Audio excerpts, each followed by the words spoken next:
I am here in Red Deer, Alberta at 3 Mile Bend. It's a dog park, and I'm with my big, beautiful Alberta flag, showing my support for Alberta independence. So we're going to take a look at this guy's YouTube channel. Shout out to him. His name, Talking to Albertans. He only, I think, has 3 YouTube channel or videos so far, but looks like he goes around and talks to people about independence. So we'll see what he gets up to here.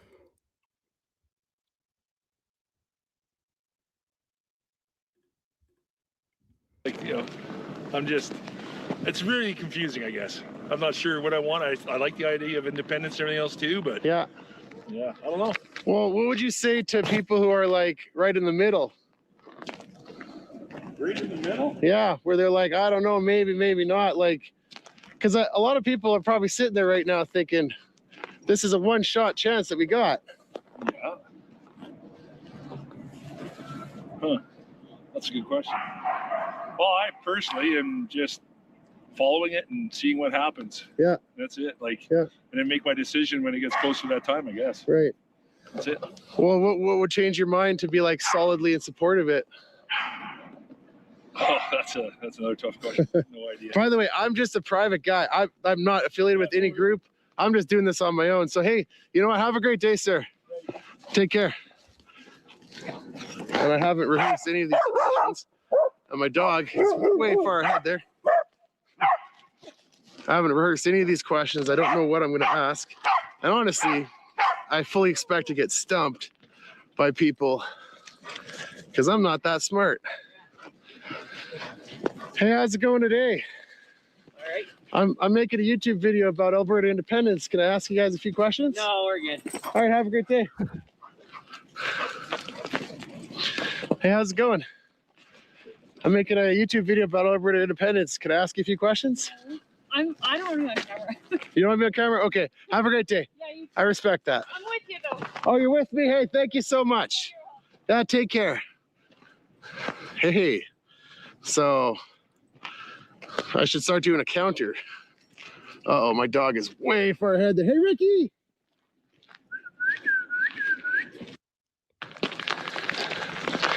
Hey there. I'm making a YouTube video about Alberta independence. Can I ask you guys a few questions? Yeah, we'll be on our way. Okay. Have a good day. There's a petition group up here, and I'm wondering what they're all about. I saw flags on everything, and so I figured... The ones that are about getting rid of the MLAs right now, getting everybody kicked out. Yeah, what's up with that? I don't know anything about that. I don't agree with that. That seems pretty greasy. Them in, you shouldn't be able to halfway through vote or jump over to another party or anything like that. That's all bullshit. Yeah, I agree with that. I mean, it's obviously they're trying to force an election. So stuff like that kind of goes against what we should be as a province as well, government-wise. Right. And then people complain about independence. Right. Well, they're right on the other side of the coin. Right. They're complaining about it, right? And in reality... Okay, I see what you're getting at there. Yeah. Because, like, I'm like, throw the whole system away, burn it to the ground kind of thing, right? Is that the perception? Well, if we became independent, then we could make our rules of, you know, like, you can't kick anybody out, you can't hop parties and stuff like that. Right? Oh, yeah, we could. You know, we could have a constitution that was like... Yeah, like we can say that you, if you want to give up your spot and go to the liberal side or something like that, yeah, then you have to run. It's gotta run. You gotta find a person to replace you. Yeah, you can't just flip parties. No, you can't just flip parties. You know, to play devil's advocate though, party flipping is like a long-standing thing, and it's kind of there's time now though than it ever was before. Yeah, like I'm thinking of like Winston Churchill. He flipped parties a couple times, and like on principle though, right? Exactly. Like when his party wasn't doing the thing. Hey, anyway, I'm gonna go this way. You have a great day. It was nice talking to you. Thank you so much. What's the YouTube channel? It's called Talking to Albertans. I just started it today. So yeah, I'll have to post it up there. This guy's doing well for just starting. He's already at 817. Now, these guys are just over this hill here, and they're at a really prominent area. And my dog, he anticipates this because this is usually where I park. But I couldn't park here because of all these petition guys. So now, I'm not going to be confrontational. I just want to ask some questions. And I'll give them a solid opportunity to tell me what their point of view is. Like, I'm not going to cut anything. You know, I was interviewed by... Thank you, bro. How are you doing tonight, ADE? What's up, man? Or woman, depending on what. But yeah, how's your night going? the media for something else once, and those guys cut the hell out of it. And so it is really slippery here, guys. Around with you just in the dog park? Well, I'm making a YouTube video. Okay, this will be interesting. This might be some pro stay petitioners. And I support Alberta independence, but I was hoping to have a heart-to-heart, like, serious conversation with you guys. Would you be willing to do that? On video? Yeah, that's kind of like, well, I put it on YouTube. No, I'm not. No? What's this petition all about? What, the weekend? Or what are you guys doing here today? No, you know, I'm an independent person. Yeah, and this is how democracy works. Because they Why don't do would their you, job. video? I don't understand. Well, because actually, I'll tell you why. So I was interviewed by the media for something similar to this, and I gave him about a 2-minute. This is my dog, Ricky. I gave him about a 2-minute conversation. I won't point it at you unless you want me to, but yeah, no, and they chopped it right up. And you know, I promise you, I won't chop anything up. But if you guys say something, I'll post it exactly word for word. no, It's like this, like I have a big audience. nice boots. Oh, thank you. Ariat boots. Yeah, They're really bad on the ice. yeah. I have a feeling that your audience isn't going to want to hear anything that Right. we have to say. And when we say no, we mean no. Yeah. Okay, well, I'm not pointing the camera at you. Well, I pointed at my dog and my boots because you guys are talking about. I'm not trying to be confrontational. It's just you guys are, you know, exercising your democratic right. So am I. Like, this is, so you guys don't want Jason Steffen. What did he do? And LaGrange. It's What, what they haven't done. or what haven't they done? They haven't represented their constituents and stood up for the constituency that they were elected to. I know LaGrange. She does a great job. You think so? Yeah, Everybody's not talking anymore. well, Yeah. I mean, I don't know what planet you're on, so. you might as well- well, okay. You know what? God bless you guys. Thank you for being, you know, oh, thanks for doing what you're doing, I guess. All right, come on, Ricky, come on. You know, the world is a richer place for all. The world's a richer place for all of us. What does that mean? The world runs because we all have different beliefs and we work together. Well, and I mean, no matter what happens, we're gonna have to work together, right? When we don't work together, it doesn't work. So we're not working together right now. Is that what you're saying? No, I'm not saying that. Well, you want to get the MLA recalled, and I mean, you're obviously okay. All right. Hey, you know what? You guys have a great day. Take care. All right. So that was kind of a fruitless conversation. And you know, maybe I'm too polite because I have all the right in the world to shove the camera right in their face. You don't have a reasonable expectation of privacy when you're in public. But it's also, there's consequences, and I want to be non-confrontational.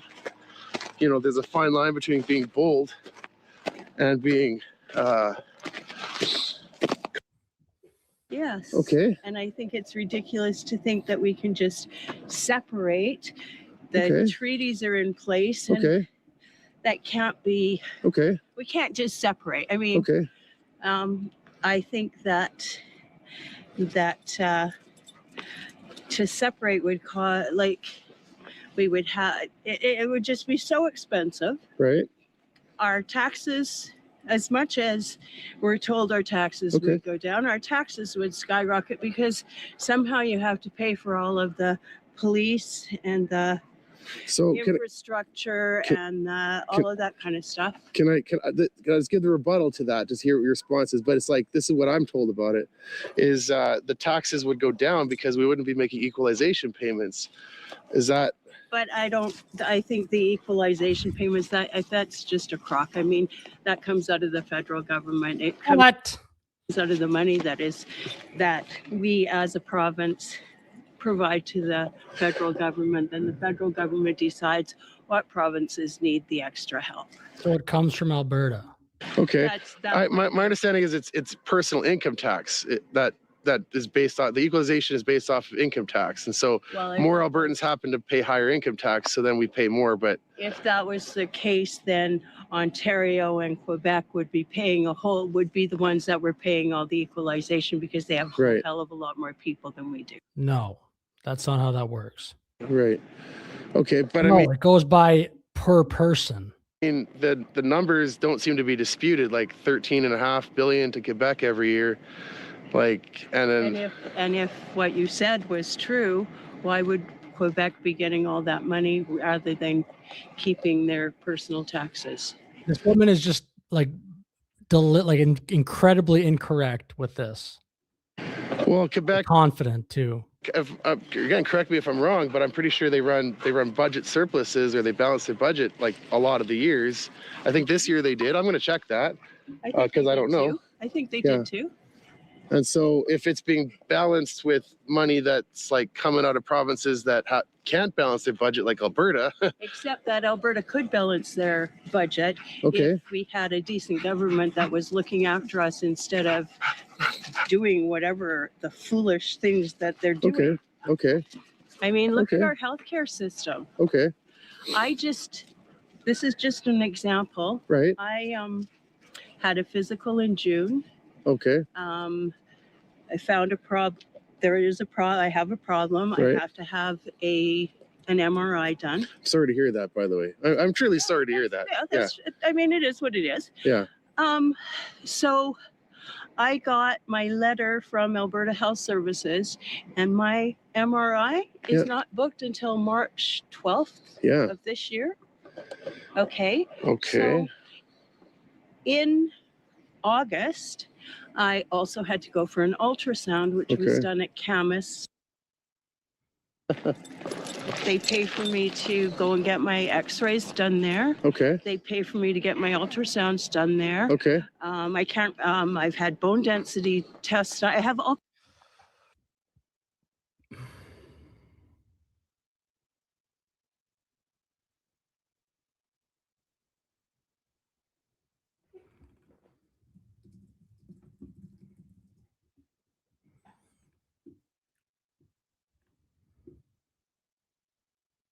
Hi, it's John, and welcome to the channel. Great to have you along today. This video going up on Thursday, January the 22nd. We're recording this on the 21st of January here with the big blue mug of coffee. And although it looks like I'm at Two Jack Lake, just outside Banff, I am still in Panama right now, heading back to my home, to my country of Alberta on Thursday. Looking forward to it. And a very familiar face on the channel with us, a very familiar face across Alberta. Jeff Rath is joining me today. Jeff, always a pleasure to talk to you. Nice to talk to you from Panama today. Well, fantastic. I'm really pleased to be on your program this morning, John. Thanks for having me. Well, I watched my email come in this morning. I really enjoy your The Road to Freedom on Substack. I get an occasional email from you on this.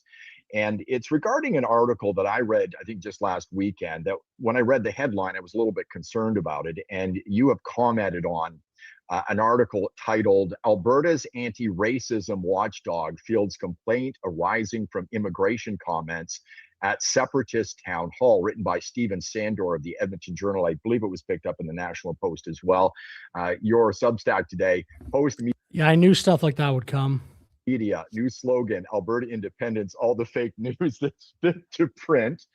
And I think when I read the article initially, Jeff, I was concerned about it, but then I started to think about it, and I started to think about the word context. And I think that's what you really refer to in your article today. When you saw this article, what were you thinking right off the bat?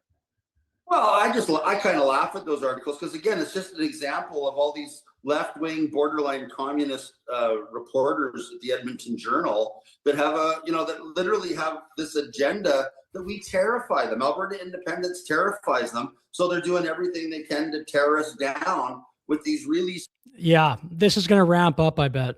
Slanted propaganda pieces. They're like one-sided hit pieces with zero context whatsoever, where it's this hysterical, he's a racist, he's a homophobe, he's totally, a this, he's a that, he's a white supremacist, he's a white nationalist. I mean, good God, they're trying to make Mitch Sylvester, a Franco-Albertan Catholic, out to be a white Christian nationalist, complete with Aryan Nations banner, and nothing could be further from the truth. He wasn't talking about white supremacy. He was just saying, like, in the context of, everything that's going on, is that nobody, and I don't care if you're, black, yellow, purple, for where you're from, nobody should be forced to apologize for their skin color.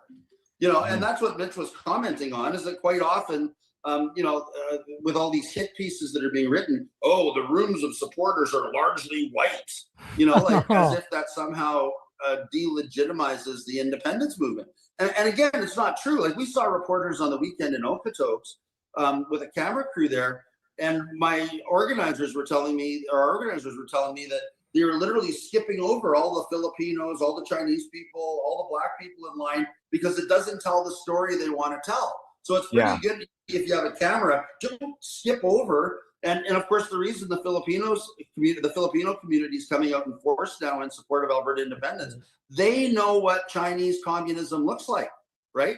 So when Mark Carney proudly announced, I think he looked like he was on scopolamine, the new world order, right? When Carney issued his, whether it was drugged or not drugged. I'm going to try this. I've not done this on my stream yet, so bear with me here. But if I click this button, let's see what happens. Yeah. Okay. Oh, nice. That's actually quite cool. So this is the article I believe he would be referring to there. Edmonton Journal. Anti-racism watchdog fields complaint arising from immigration comments made at separatist town hall. Shut the hell up. This is 6 days ago. I bet you this is going to keep ramping up. The complainant said that Sylvester made a number of inflammatory comments about immigrants. What did he say? There's too many? I don't even know if that's what he said. I don't want to put words in his mouth. I'll say that. There is. Like, that's not a racist thing. Alberta Hate Crime Watchdog Stop Hate has received a complaint. By who? Some liberal with blue hair who's probably not even an immigrant? Oh, how convenient. The complainant, whose identity is protected by Stop Hate blah blah blah protocol, made a number of inflammatory comments. This is so pathetic. It's very expected, though. You had to know this was coming. We are closely monitoring any further reports related to Prosperity Project town halls that may come in. Oh, that's so brutal. This used to be what Alberta was. Is that the inflammatory comment? But Sylvester followed up the claim by saying APP shouldn't apologize for being a white movement. Old stock white Canadians, and that's us. And we don't have to apologize for this room being filled with white people. What's wrong with that? This used to be what Alberta was. We're not apologizing. Like, if you're white and you're in a room that's mostly white people, what are you supposed to do? We need to get more. Like, Canadians are so brainwashed. I feel like it's so stupid. Or what are you supposed to do here? Oh, let's make sure we get more Filipinos in here. Like, if you're a bunch of white people in a room, what are you like supposed to say? Oh, crap. 25% of the country, by the way, is foreign born. Don't forget, there are a whole bunch of people here that aren't. That's so crazy.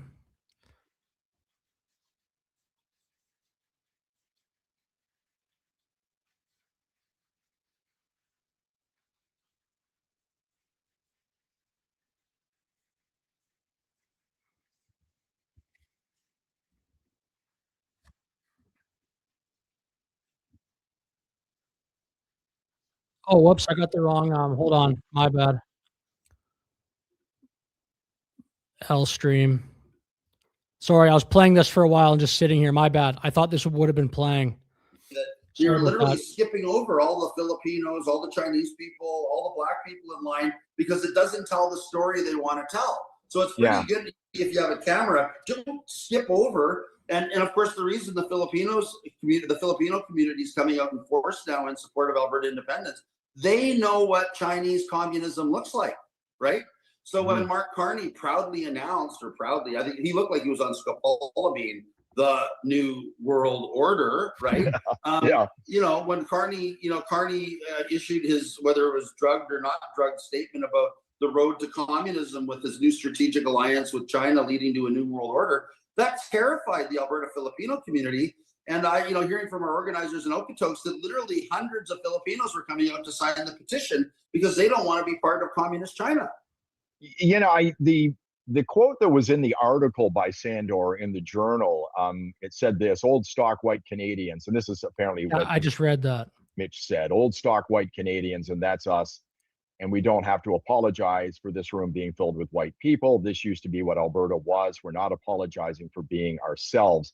And again, context is important there because for people who don't understand what's going on with this movement, if you go on X. I don't even care out of context. That statement to me is totally fine, even out of context. And you'll see people who are against us posting pictures going, look, they're all old, they're all white. And that's what Mitch was referring to. We don't have to apologize for the fact that people in this room, and probably in that room that night, most of the people were white. But I think he was referring to those people. It doesn't matter what color your skin is, right? Our movement is welcoming of all Albertans. I was at an event outside of Wetaskiwin the other day. Of course it is, but that's obviously what the implication with these articles is supposed to paint this movement as, oh, it's just white people. They just want Alberta to be white. It's all about whiteness.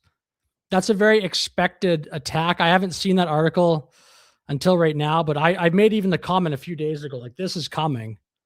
This movement in Alberta is going to be bombarded with this, especially if the numbers start getting close towards 50% in polling for Alberta independence. This is going to go way, way up. Right. And there was a gentleman there from Africa who was, born in Africa, that was completely supportive of what we were doing. And his worry was that the Reconfederationists were going to take over and try to, sneak some sort of negotiation in with Carney to try to keep Alberta in Canada, after a referendum. And, we had to assure this guy, because he was really worried about it, that no, we want Alberta independence and we want Alberta to be free from communist Canada. And, and I was chatting with him, and I mean, he literally, came from a country that was in the process of being ruined by communism. And he wants Alberta out of Canada because he's afraid that Canada's turning into a communist country, so, and we get a lot of that. People from, lots of people from China, lots of people from Southeast Asia, that know what communism, and in Eastern Europe, that know what communism looks like. And, they're supporting our movement because they want to get Alberta out of the clutches of communist Ottawa. We had somebody out a couple of Saturdays ago. I was at the event in Calgary. I like to think it was sort of that night that the ball started rolling on crowds showing up. It was insane. We had a report that we had 2,000 people standing outside this packed auditorium in Southeast Calgary, and we had a young man walk up who was of Ukrainian descent. His parents had just moved here. They moved from Ukraine.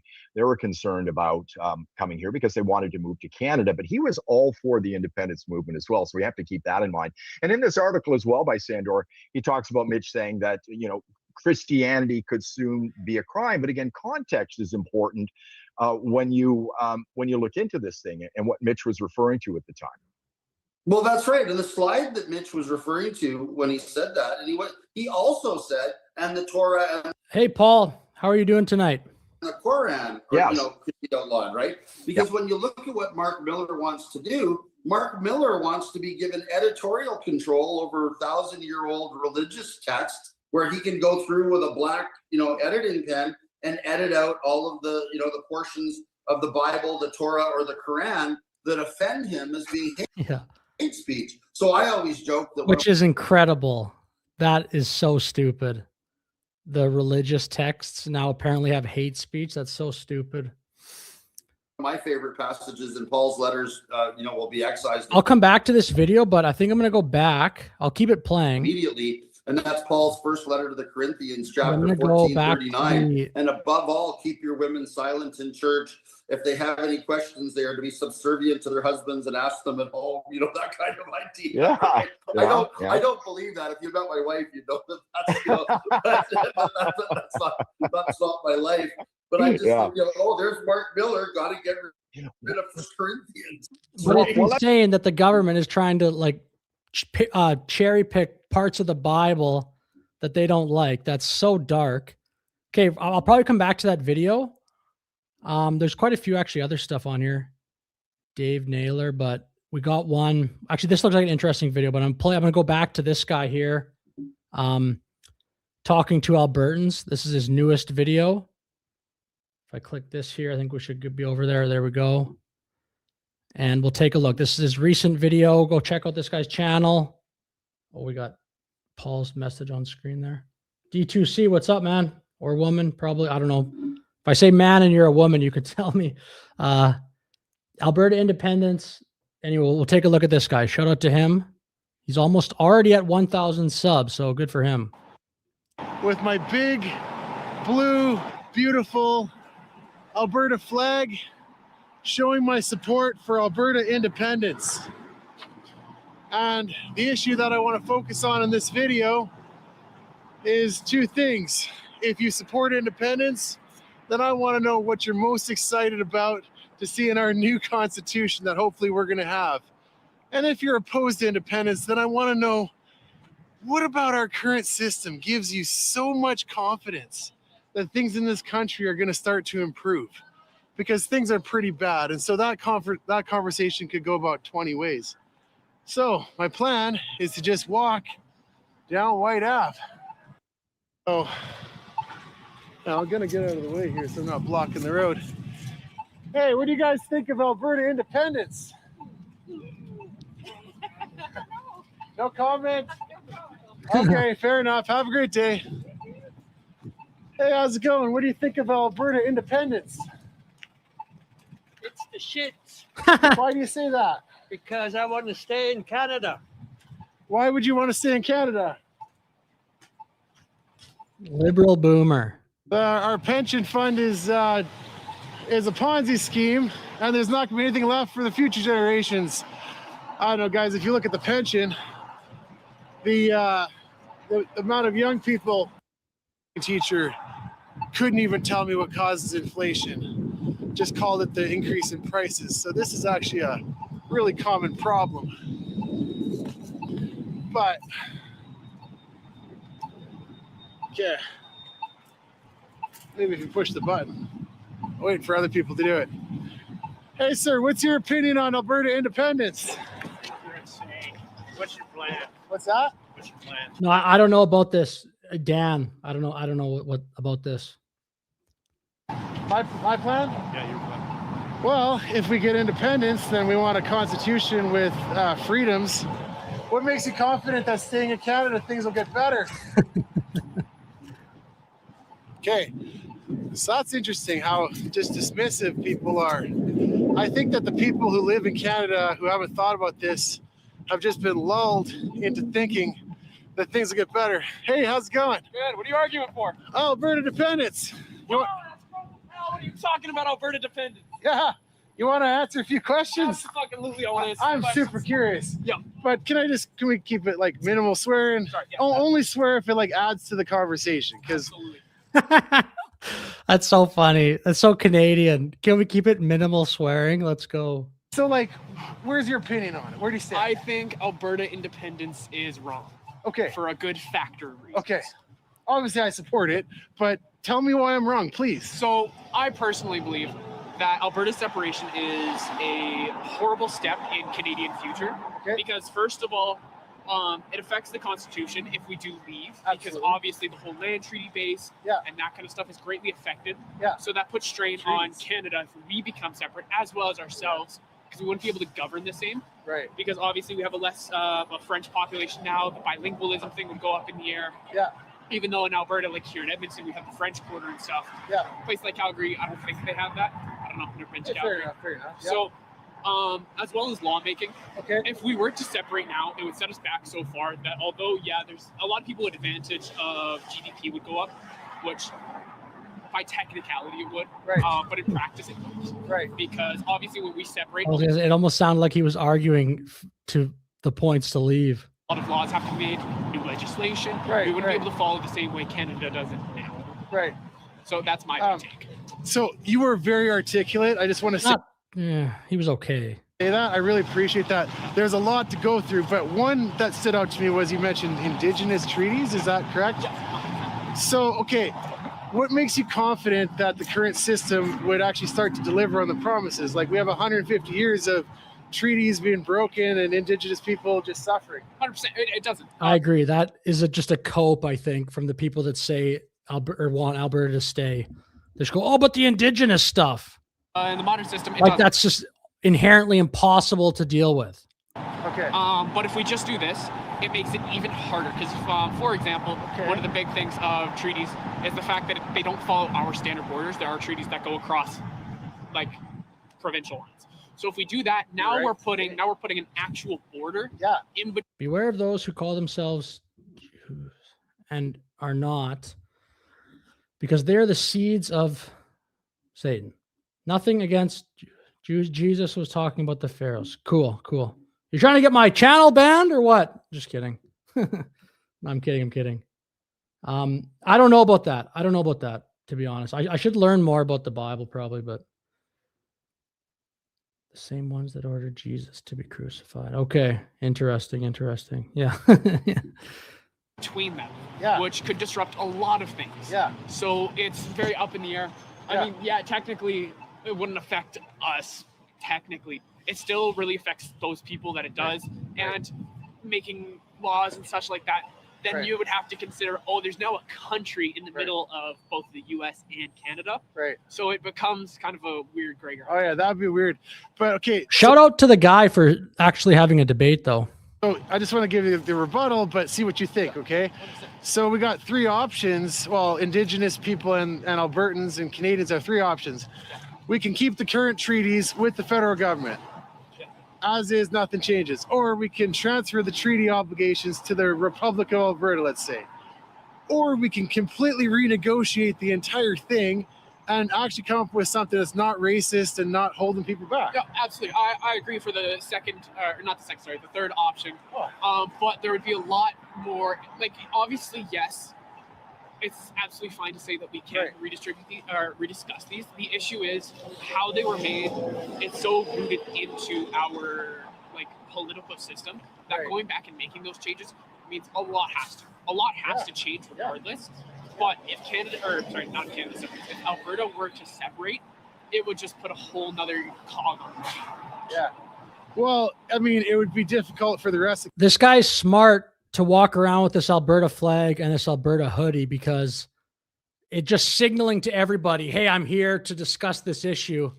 I think that's actually very smart for his YouTube channel, as opposed to just, I don't know, it makes him seem like not credible, but it lets everyone know exactly sort of what is happening. Like, it's not just a normal dude with a camera. So shout out to him. I think that's a pretty good idea to walk around with this Alberta flag. Canada. You said another really good thing there about how it's like the rest of Canada is going to suffer. And honestly, I don't think we disagree on that. Like, Canada needs Alberta, and it's like we wanted in for so long, and now it's like I can't see any other way out. But you know, I see you're shivering.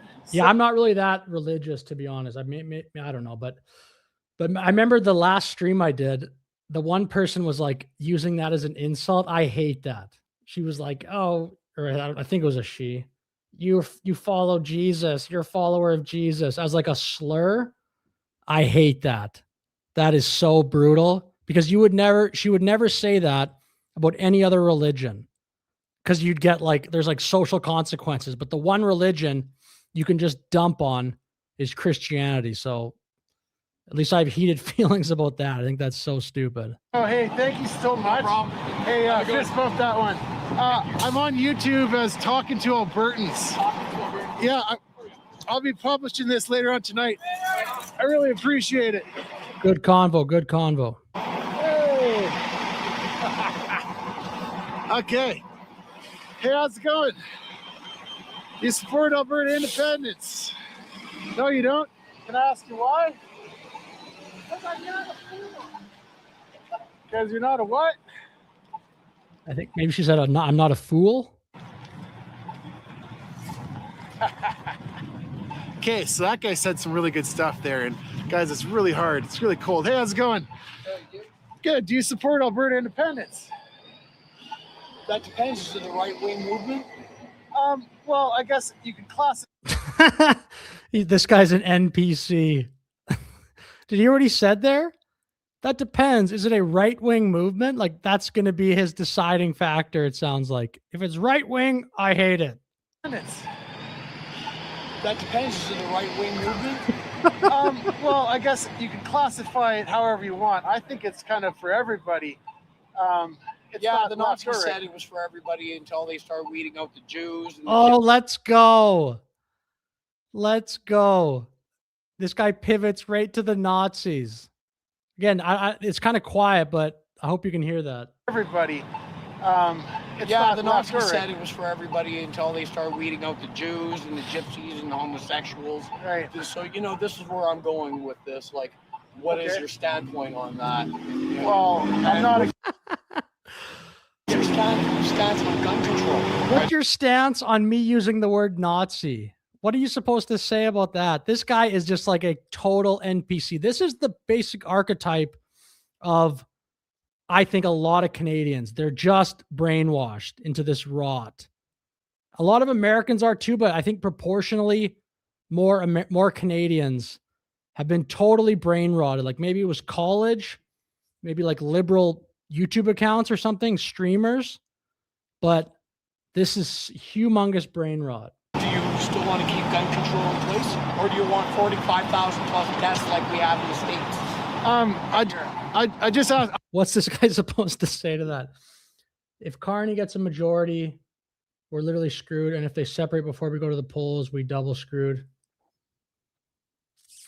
Yeah, because if Alberta actually separated, that would make like it even just so much easier for liberals to keep winning. And obviously Alberta leaving would take a ton of conservatives with it. Organized religion is not for me, but humans were not just put here by accident on a Big Bang or a Big Bang. To me, there is a creator, but I believe in freedom of religion so long as it does not hurt anyone. Cool, cool. Hollywood dumps on Jesus because they worship Lucifer or the devil. They try to normalize it, and it is sickening. No other religious groups get dumped on like Christianity, SMH. I don't like it. Yeah, I don't like it either. I feel like it's like the one thing that people can just crap on. And people think they can just call everything Nazis too, like this guy. I don't even know what this dude here is supposed to say back to this. I'd love to talk to you. We want school shootings as well. I'd love to talk to you. On school, like that. Okay, for example, this guy who just said all that stuff about Nazis, he's not worth talking to. The other guy was nice, but I would just, whatever. If it's good for content, so whatever, like that part of it, but you'll never, ever, ever convince a person like that to believe, like to agree with you, ever. But you're kind of standing right on the curb there. It makes me nervous. I don't want to make it a safety hazard for you because I'm distracting you and you could get hit by a car.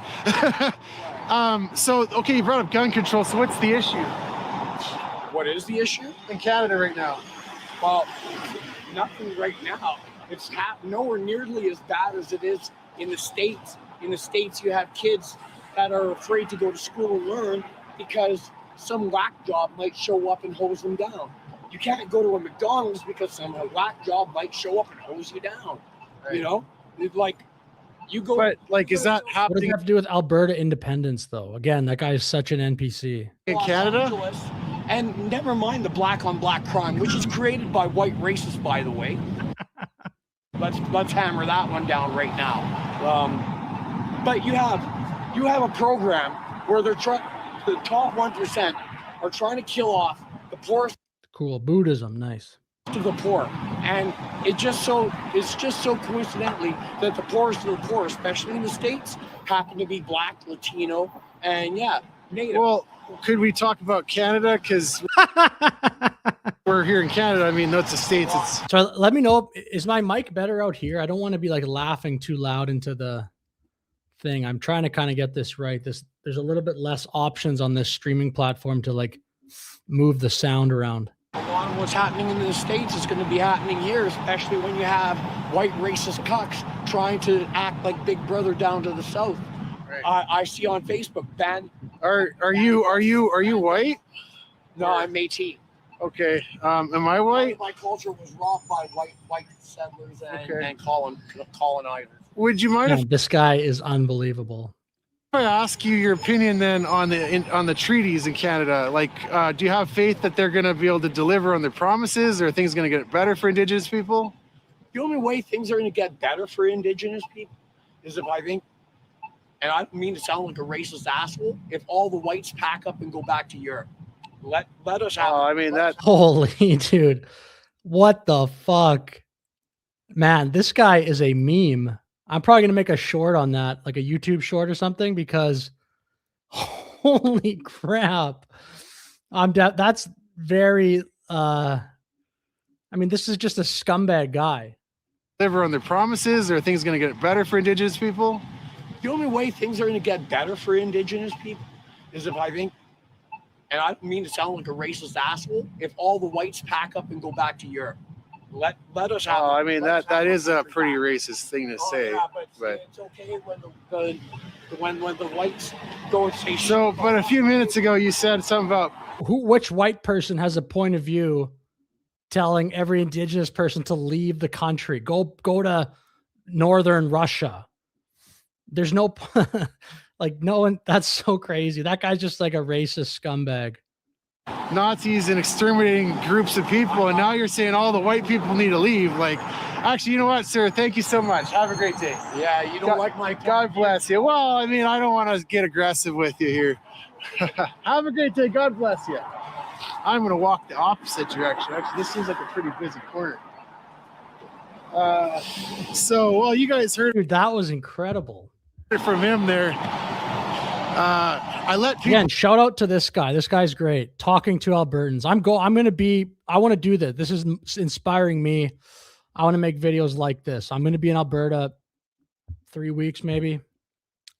Maybe. Yeah. Anyway, I think I'm going to do this because I've done this before. Actually, it just, it's hard to get people to talk to you. Like I've tried that. I've only tried it one time, but it's difficult to get people to talk. I think he's doing the right thing by having this flag because it kind of signals like, hey, I'm doing something here.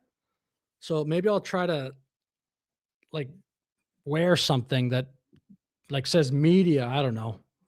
We'll talk because I want to hear what their opinion is on things. And I think that's the best way to do it is you shine a light on people. And okay. Thank you, D2C. What is everyone's thoughts of that guy who just said all that? That is so funny. That guy is incredible. If their in a bad way ideas are good, then daylight makes it grow stronger. And if their ideas are bad, then hey, it just melts away. Alberta independence.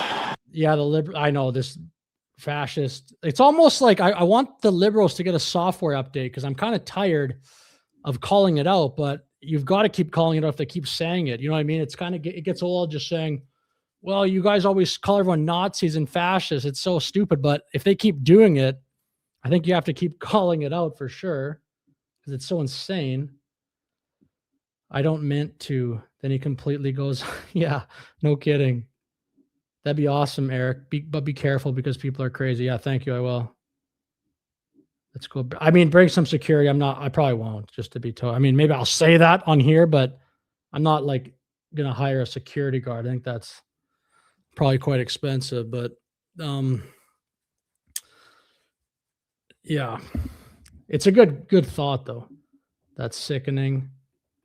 LMAO, a software update. Yeah.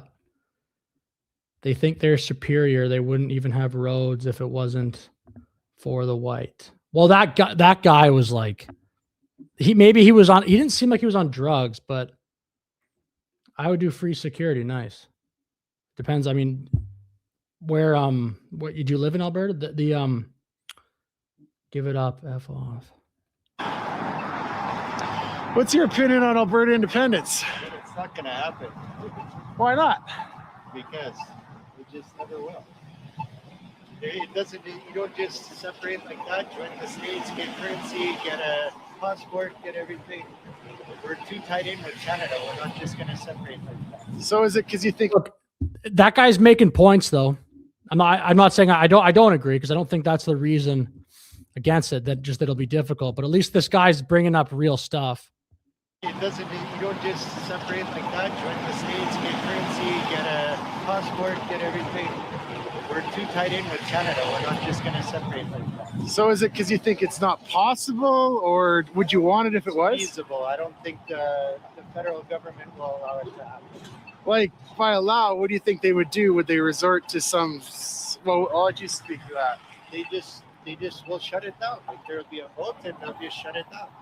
So you mean it wouldn't be democracy anymore in Canada? It'd be like we vote to leave and then they just ignore it? I bet you. Yeah, you watch. Wow, that's actually pretty terrifying, guys. I'm going to continue this way because I've been meaning to cross this road for a while. Hey, Alberta independence. I got to cross the road. Be safe. Now, I just realized I got to watch behind me because there are camera snatchers. I got a little bit nervous there for a second. Hey, what's your opinion on Alberta independence? Nothing. And sorry guys, I'm losing my voice as well. But hey, what's your opinion on Alberta independence? Huh? Canada as a whole. Yeah, maybe if I actually, Dan, maybe I'll message you off this or something, because we will see. But the one thing that it actually helps more so than security is if you do this street interview stuff, if you have a cameraman with the camera, it's way easier. It's just that, like, that's a that obviously you need someone to do that, but see how the way this guy's doing it.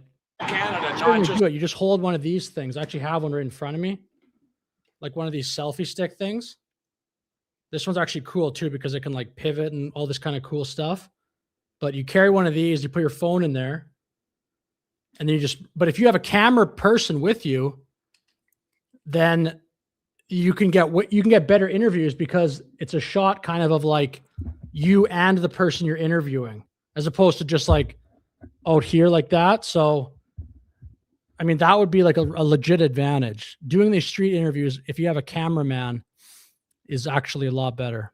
not just broken provinces. Okay. Look at that. Not Hey, we all have a. Okay, what did he say? Did he say Nazi supporter? I actually kind of zoned out when he was talking at the end of that last interview. Canada as a whole, and a whole Canada, not just broken provinces. Okay. Look at that. Not hey, we all have a.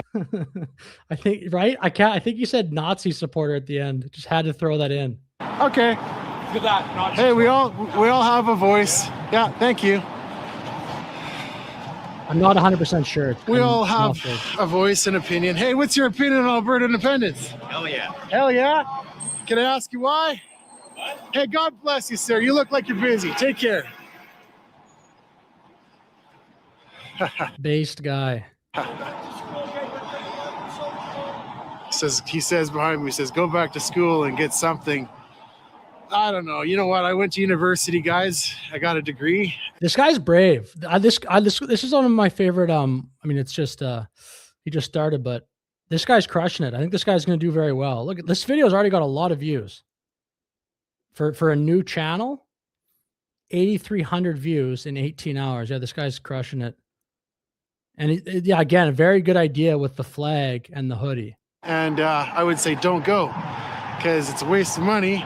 The things that you learn, you're not going to use in the real world. And that's what I thought he said too, Joel. And maybe there was a time for it, you know, if you want to be a doctor or a lawyer, but the things they teach. Hello, La Raza. Hello, how are you? Hello to the GTA. You in school is just going to poison your mind. So that's my humble opinion on that, but I do have a degree for what it's worth. Hey, what's your opinion on Alberta independence? Whew. I'm gonna walk to the end and then I'm gonna turn back around because it is freaking cold. Hey there, what's your opinion on Alberta independence? Excuse me? What's your opinion on Alberta independence? I'll ask you this question. Okay, have a great day. God bless you.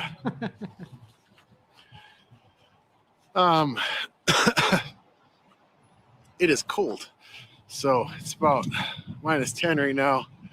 And I wore my my sweater, guys. What do you think of this? I'm not endorsing this brand, but I will tell you this is a good sweater.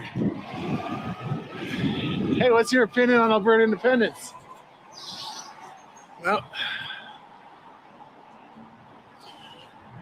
okay. Yeah, it's funny, that guy, he was like talking about the Nazis and wanting to send all the people back, accuses me of that, and then at the end he's like, hey, actually we want to send all the white people back. Like, the hypocrisy, you know. But this is why I record this, and this is why I let people speak. Here I am at the end. Hey, what's your opinion on Alberta independence? What's that? Not a chance? Why do you say that? It's stupid. It's stupid. What's stupid about it? Okay, fair enough. Hey, what's your opinion on Alberta independence? Yeah. You don't know? No. That's fair enough. My opinion is it's cold and I want to cross the street because I picked a really crazy day to be making videos.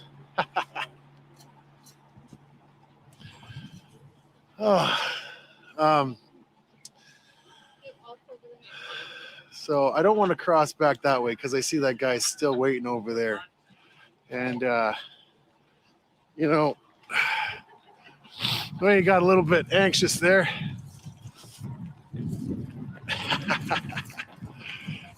Any honks? Hey, there's a good wave. Hey, so you know what, guys, there is a lot of support for this, and I think a lot of people are afraid to speak up about it. But hey, Yo, I put my email in the description of the video, so if you want to send me a message. The thing is, I'm not 100% sure it'll come to anything, but yeah, that's my email if you want. Just yeah. Those guys look nice and cozy inside there. Oh, okay. Hey, what's your opinion on Alberta independence? Not a very good one. Not a good one. What is it? I want Alberta to stay right where it is. Okay, well, I mean, geographically, it would stay where it is. Come on now, really? Yeah. That's funny. Say that to me? Well, I don't know. I'm just trying to start a conversation. Bunch of bullshit. What's bullshit about it? Well, why would we want to separate from something that we got, right? What do we got right now? Like, our economy's failing. Like, poverty's rising. That's the world market, if you ask me, right? Okay. Is it though? It's not. America's doing way better than Canada economically. Okay. Hey, fair enough. God bless you, sir. Thank you so much. I hope that flag didn't hit that lady behind me. Guys, I got to realize that I got to be polite with my flag waving. Hey, how's it going today? Good, how are you? Good. What's your opinion on Alberta independence? Sir, my opinion, I don't know. I'm not Albertan, I'm not Canadian, so I can't tell nothing about it. Okay. It's like not in my... Can I guess based off your accent? Sorry? Can I guess based off your accent where you're from? You can try. Are you from Ukraine? Yes, I am. Okay, so then can we make a comparison? This might be interesting. So part of Ukraine allegedly voted to leave. I don't know if that's true or not. It's probably propaganda and lies. So I don't want to get into that part. Yeah. But if it was true that one part wanted to leave, would you be okay with that? Like, if one part want to live from like country? Okay, like it's, I'm not saying this is true, but supposedly Crimea voted to secede after they were taken over, right? Yeah, okay, we can say like Crimea voted for this, but Crimea say that like, yeah, people, no more. They just voted. People doesn't voted for this. Like Ukrainian people doesn't voted for this. It's like Russian people make it. It's like vote. Like I don't know what it's called this. Yeah.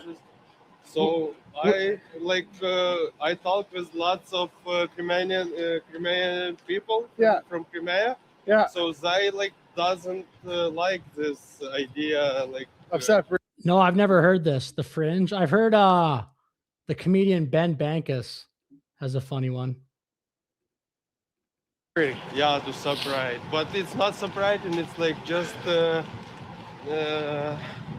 how to say this right. They just came stole our part of the country. I know it's not a very good example. I apologize for that. Yeah. But I was kind of thinking because some people are like, if Alberta votes to leave, I'm going to do a news recap, Joel, tonight after this. Then they don't get a voice, so they were like, don't even let them have the option. It's like if a part of a country votes to leave, then they should be allowed to leave. Like, maybe I don't know really. I can't say I think if some people want to leave, they can leave it. But why just part of the? I don't know. I can't say really nothing about. Yeah, we all ended up at Walmart. Yeah, that is funny. Hey, thanks so much. No problem. Thanks so much. I appreciate that. Look, one area you notice this when you say they're gutting Canada, going to the doctor. It's so stupid here. And I would literally take at this point private medicine because it'd be so much faster. Every time in the last like 3 years, and I don't think this is just going to magically get better. It's not. Every appointment, every specialist appointment, well, you'll get a call in 2 months. And then you do, like, to try to get an allergy appointment in Canada is insane. In the States, it would be like 1 day you could get that test. But you can't do that in Canada. It's like 3 months, 4 months. It's totally ridiculous. Independence. No comment. We live on stolen land, so we can't take it from anybody. We live on stolen land? Yeah, we fucking live on stolen land. We stole this I didn't land. steal Brainwashed. nothing. If you stole it, you should give it back. Your ancestors did, bro. Mr. White Boy. Your ancestors did too. Well, actually, my ancestors immigrated here. They didn't steal nothing. Oh my gosh. This lady's a psycho. So did my ancestors. They just showed up.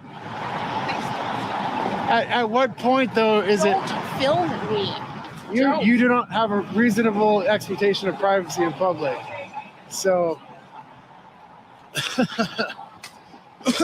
that's an interesting... Based. This guy is based. Argument. Stolen land? That stolen land shit is such cope. Okay. Well, you just don't have an argument.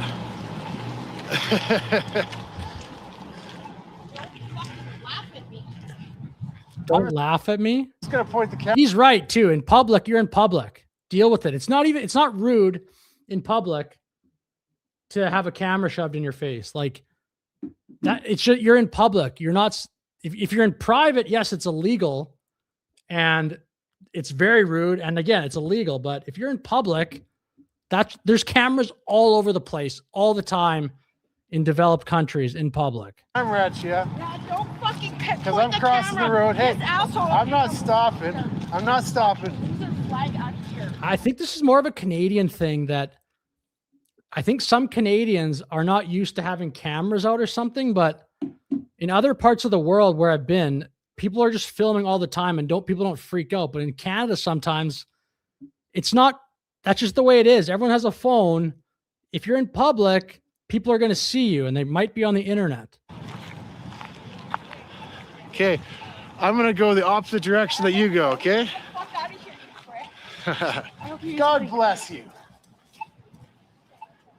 Hey, what's your opinion on Alberta independence?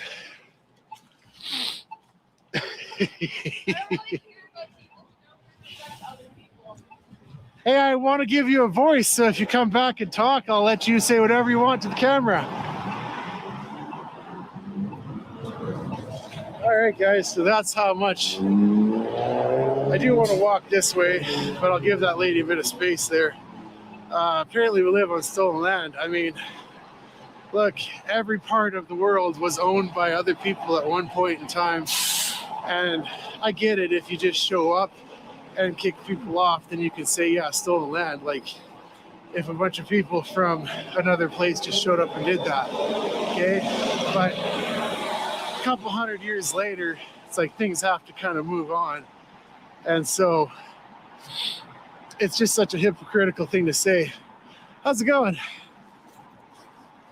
Yeah, you could be right, La Raza. Yep. Such a hypocritical thing to say. But the sad part is, I think people like her in the last 10 years actually had a lot of power. A lot of institutions pandered to the loud minority who would just shout about everything. And Canada, I think, maybe even more than any other country, got sucked into that. It's still, I think, to a large degree, is pandering to loud, offended people. And you know that when you're losing the argument, when you immediately start getting aggressive like that, and it's like your brain just kind of misfires, and then you just start. Joel, you got any recs for today on news clips? Have you seen any good ones? Because I think I'll probably stick on this topic for just a little longer, and then I'll do like I'll probably end the stream to have 2 clean streams in case anyone wants to rewatch it, and then just go live again though with just a Canada news recap. You know, swearing, and I can see that lady's like twitching out up ahead there. So, you know, but I try not to mock guys. I want to be humble, and I genuinely want people to be able to speak. So, you know, maybe I'm wrong. I'm open to that. Hey, sir, what's your opinion on Alberta independence? You know, it's funny too how like the vast majority of these guys on the right are so polite, and the media calls them like extremists. Like, this guy is very polite, and it's so stupid. Can I ask you a few questions? Okay, have a great day. God bless you. So I'm nice. Canadian. How do you know that? How do you know I'm Canadian? Well, you're in Canada. What if I don't want to be Canadian anymore? Well, then move to the States. Well, this is where very difficult to move to the States. You could move other places much easier. Mexico, maybe. I was born. So, I mean, like, can I ask you one question, though? If there was a majority of Albertans, let's say 60%, voted to separate, what would that mean? I'm not sure, to tell you the truth, and I don't know why you guys would want to separate to begin with. But like, the way the law is set up, my understanding is that if we get a majority, the Clarity Act says that, like, Quebec could have left in 1999 if they had 1% more. So Alberta could cross that threshold, and then what? You're not going to get enough people to begin with. Sorry, man. Well, you know what? God bless you, and thanks for talking to me in a civil way. I appreciate that. Thank you. Have a great day. Yeah, I don't know. There's so many questions going on through my mind right now, guys, but it is freaking cold out here. So please. Yeah, Joel, I think I probably will start a Discord. Have you ever used Discord? Because if I keep, especially if like I just keep, I think that'll probably be, or something like that. Like there's also an option on YouTube to open up your community. Maybe I have to be monetized, but I'll probably do something like a Discord, like for clip sharing and stuff. I think that'd be pretty cool. Please leave your comments. And, you know, please be civil. Yeah, like these comments I don't think are like offensive. Europeans were the most advanced. And I don't even know. Yeah, that's not to say that it's only white people that have contributed to the building of civilization, but there's been a lot of white guilt in the last, like my entire adult life. there's been a lot of white guilt. And I just feel probably everybody, for the most part, unless you're brainwashed, is so tired of that feeling of walking on eggshells and watching every other culture be happy and proud in public. Yeah, yeah, yeah. I don't want to, don't cancel people, don't hate people, just be better than that. You know, we're the movement with our shoulders held up high, our faces aren't covered. We're talking about. I could see this, Dan. It's just, it really is crazy in Canada how every Indigenous person, for the most part, that gets trotted out on mainstream media is very leftist. I wonder if the average like person that lives on a reserve either cares or is cool with that. Because like the vast majority of First Nations leaders I see on TV are like crazy left. What we can build our future together. We got so much potential. So thank you very much, everybody, for watching. Please like, comment, and subscribe. And have a great day. Based guy. Yeah. Shout out to this guy. Again, his channel, Talking to Albertans. I'll take a look at this video here, but also I saw another guy here. Maybe I'll just play this as I'm switching over here. One sec.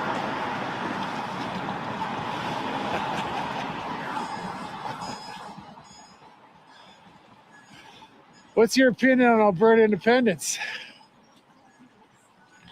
All right. Hey, how's it going? There's a couple of waves. That's my own stream. You know, I learned that Click the if you wrong smile button at there. people, they usually smile back. It takes a special kind of poisoned mind to not smile back. Oh, you know what?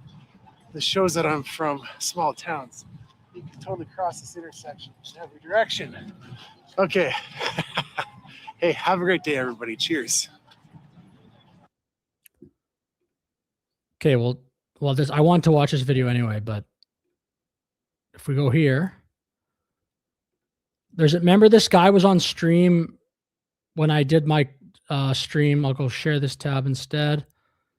He's doing a stream here. This guy was on with us last time I went live or whatever. That was 2 times ago. Tommy Temper, live, Alberta Independence special open mic. Let's just see kind of what he's covered for fun so far. Hey, Pam, great job. You know what I mean? Well, this guy's got a soundboard. Oh, yeah. Okay. Fire. 10,000 subs, you'll have 100 viewers. If you have 20,000 subs, you'll have 200 viewers. Go down there, too. The Conservative Party of Canada. So it's a Canada. They'll be able to infiltrate us with spy vehicles. They're of a-holes as far as I'm concerned.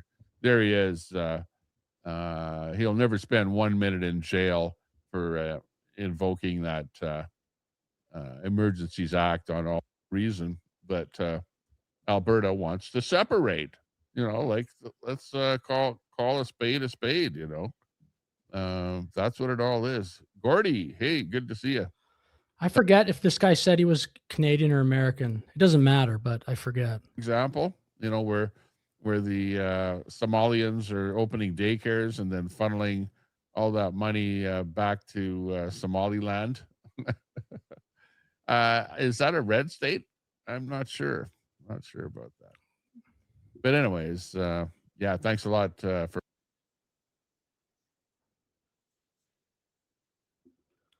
Okay, we'll go to this is Alberta update. This will be cool. Alberta update.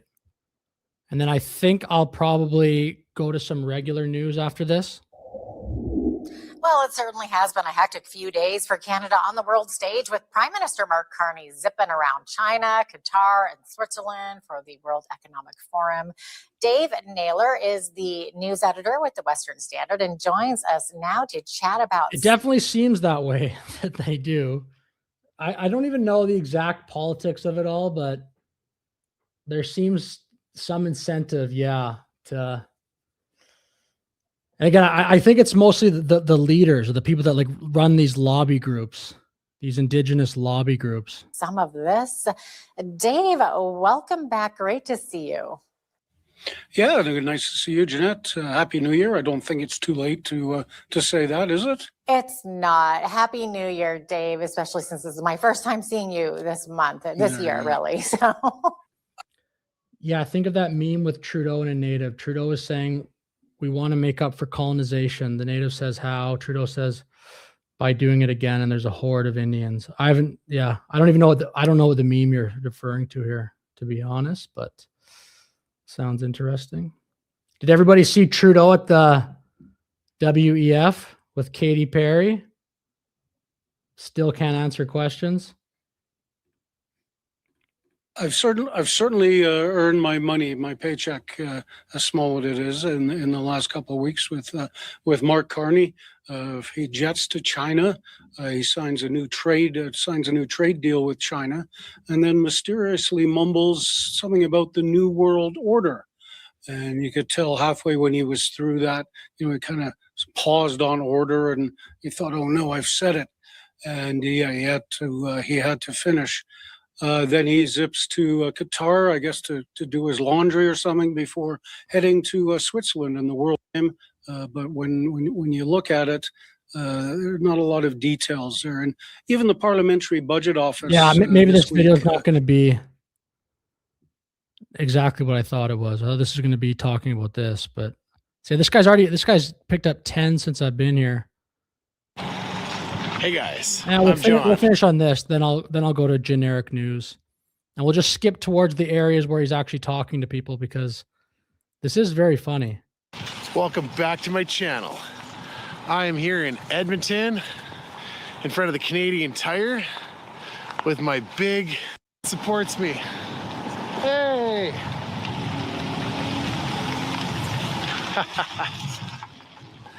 Yeah. So, you know what? If you're part of that middle, then I'm speaking to you in this video. There's a part of the population that will never change their mind on this issue. Hello, Jason. How are you doing tonight? They are locked in, and there's nothing you can say to them. And my advice to talking to those people is once you identify them, just shrug it off and move on. Actually, better yet, say, God bless you. Even if you're not a Christian, just say, God bless you. Because that's going to heap coals. That's going to heap coals upon your head. Or upon their heads.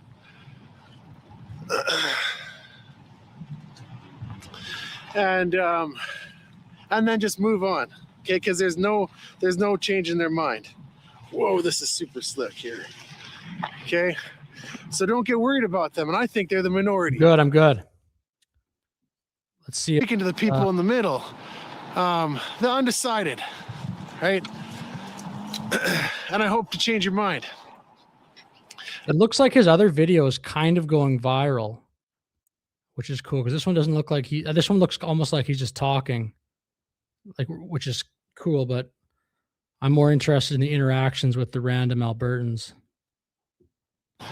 When all the parties involved genuinely want to do the best they can and pull their weight. Hey, how's it going? I support Alberta independence. Where do you stand on that issue? That was my one person that I've seen. I don't know. So then I just want to go back to that whole thing about don't. Oh. Or maybe you can. That's fine too. I have a dog. His name's Ricky, and what happened? She's from Iran. Oh, really? Yes. How did you get her here? Well, Muslims don't like dogs, but Persians love them, and she was through a rescue society through Vancouver. Wow. And I was just curious because they said she was from Iran, and I thought, how? I heard about this, yeah, but I think it's like so they can have more areas to put their troops in Greenland, I believe, but I haven't done like a full dive into what happened. You get a dog out of Iran. I won't. She's I won't good. try to pet her, but She's my hands are full. So yeah. Well, no, I'm so okay. I'm just a private guy. I thought I'd come here on a crowded time of day and be like, "Where is everybody?" 5 o'clock. People are going to the bank and getting food or whatever. Nobody's here. Is this normally dead at this time of day here? Or is it just because it's cold? It could be a number of things, but Okay. it's probably, honestly, it's because the streets aren't clean enough to walk around, and it's probably pretty treacherous for people to be out right now, honestly. Okay. Well, have you heard about the Alberta independence movement? Have you? A little bit. Yeah. Yeah. Are you kind of in the middle, or like sold on the idea, or like against it? Where would you stand, like, on the issue? I think, solely speaking, people need a lot of community right now. Okay. A little bit of more is merrier collectively when we think about things geopolitically from a bigger I'm good. standpoint, maybe. Okay. So I think in that sense, having Alberta, I have lived in Alberta most of my life. I'm currently technically live in BC. Okay. But when I think of Alberta all on its own up against everything else the world has, that makes me a little nervous. Right. Alberta, Canada as a whole, I would rather see us fight and put Canada back together as a whole and align our values for Canadian values. That's what I would rather see than Alberta out on its own up against everything and depleting its resources trying to stand for itself. You know, okay, I really appreciate you said that. And I was right with you until like a couple of months ago, because I wanted to heal Canada as well. What's your stance on the trucker convoy? Can I throw that question at you? Yeah, of course. I am all for. I wouldn't label myself a conservative. Okay. It's not generally been my. But do you think the trucker convoy was like a conservative movement, or was it like a Save Canada movement? No, I just want to preference that, I guess, by saying that. But I will always support freedom of speech. Right. Hey, thank you. From whoever that comes from. Okay. So I did think it was very hypocritical for a lot of people to not stand with that as its own entity voice in front of, like, that's our right. That's what Canada's built on. Right. I do feel that freezing assets was a line. Horrible. If the shoe was on the other foot. Right. Our government should never have that level of control over anyone. Right. Except maybe a terrorist group. Well, yeah, that's kind of where you get the extreme powers to the terrorist groups, right? Yeah, that's what we've been told to believe. That's what our government does. That's what we do, and that's what we pay them for. They are civil servants of us. Yeah. So to see protesters then be labeled that in freezing accounts, that scares me. Right. I'm actively moving my money out of Canada. That scares me. Oh, you are right now? Yeah. Whoa. So are you diversifying to US dollars or euros, or what are you doing? Okay, this is probably somebody that could have their opinion swayed, because it sounds like she said her initial response, I would say, is to stay in Canada. But if you're moving your money out of Canada, like those are a little bit. I'm not trying to be hard on her, because I think she's a reasonable, seems like nice person, but I'd say those are pretty hypocritical. You're moving your money out of Canada, but you think Alberta should stay. That doesn't really make a lot of sense to me. But again, I do think she seems like a smart person, so maybe she has some way to kind of rationalize that. Actually looking full globally, because I don't trust Bitcoin a lot or? of Okay. and a lot of other Okay, that's interesting you say that. Interestingly, though, the Canadian stock market lately is doing well for the first time in a long time. It was very bad under the entire Trudeau run. That doesn't mean the underlying economy is doing well, but the stock market in the last 6 months actually has gone up a bit. The reason I brought up the trucker convoy is because my opinion on it, I genuinely thought that was a movement to save Canada. Like, guys were with like hockey sticks playing in the streets and feeding the homeless and cheering each other. Like, it was the most peaceful Canadian thing I thought in my life. And they labeled us all terrorists. Which is nuts. If you have a Palestinian flag, though, you can go hard in the paint all day long in the street, or like a flag for some region of India. Yeah, I think that's, well, I will say that wasn't what was happening, but that was the media that was given to people. So I don't think the movement had a chance, because it was labeled villains, and they needed that because they were going to then do things. So they needed a bad guy. You were labeled a bad guy, and that gave them the okay to do that. And then Canadians stood for that, and Canadians said, yes, that's okay. these guys are this bad. They're Right. not. They're ordinary people, and Right. that should have never happened. No, I mean, the independence movement is separate from the trucker convoy, but in my mind, I think that's when Canada kind of died. Like, they trampled people in the streets in front of Ottawa, or in front of the Parliament. Like, an Indigenous woman got trampled by horses, and like, It's not our Canada. That's not Right. okay. That's not okay. and so like I want to save it, but I'm at the point now where I'm like, no, independence is the only option because saving it's over. Here, let me ask then. Okay. As Alberta, as its own province, does every Indigenous group, every what's the word you call them here? Nations. We'll say nations. Indigenous peoples. Yeah. Yes, they're nations that they live on. Do they all have drinking water, safe drinking water right now? No. So I've worked in Maskwacis and Wabasca. These are Indigenous reserves, and it's poverty stricken, and so.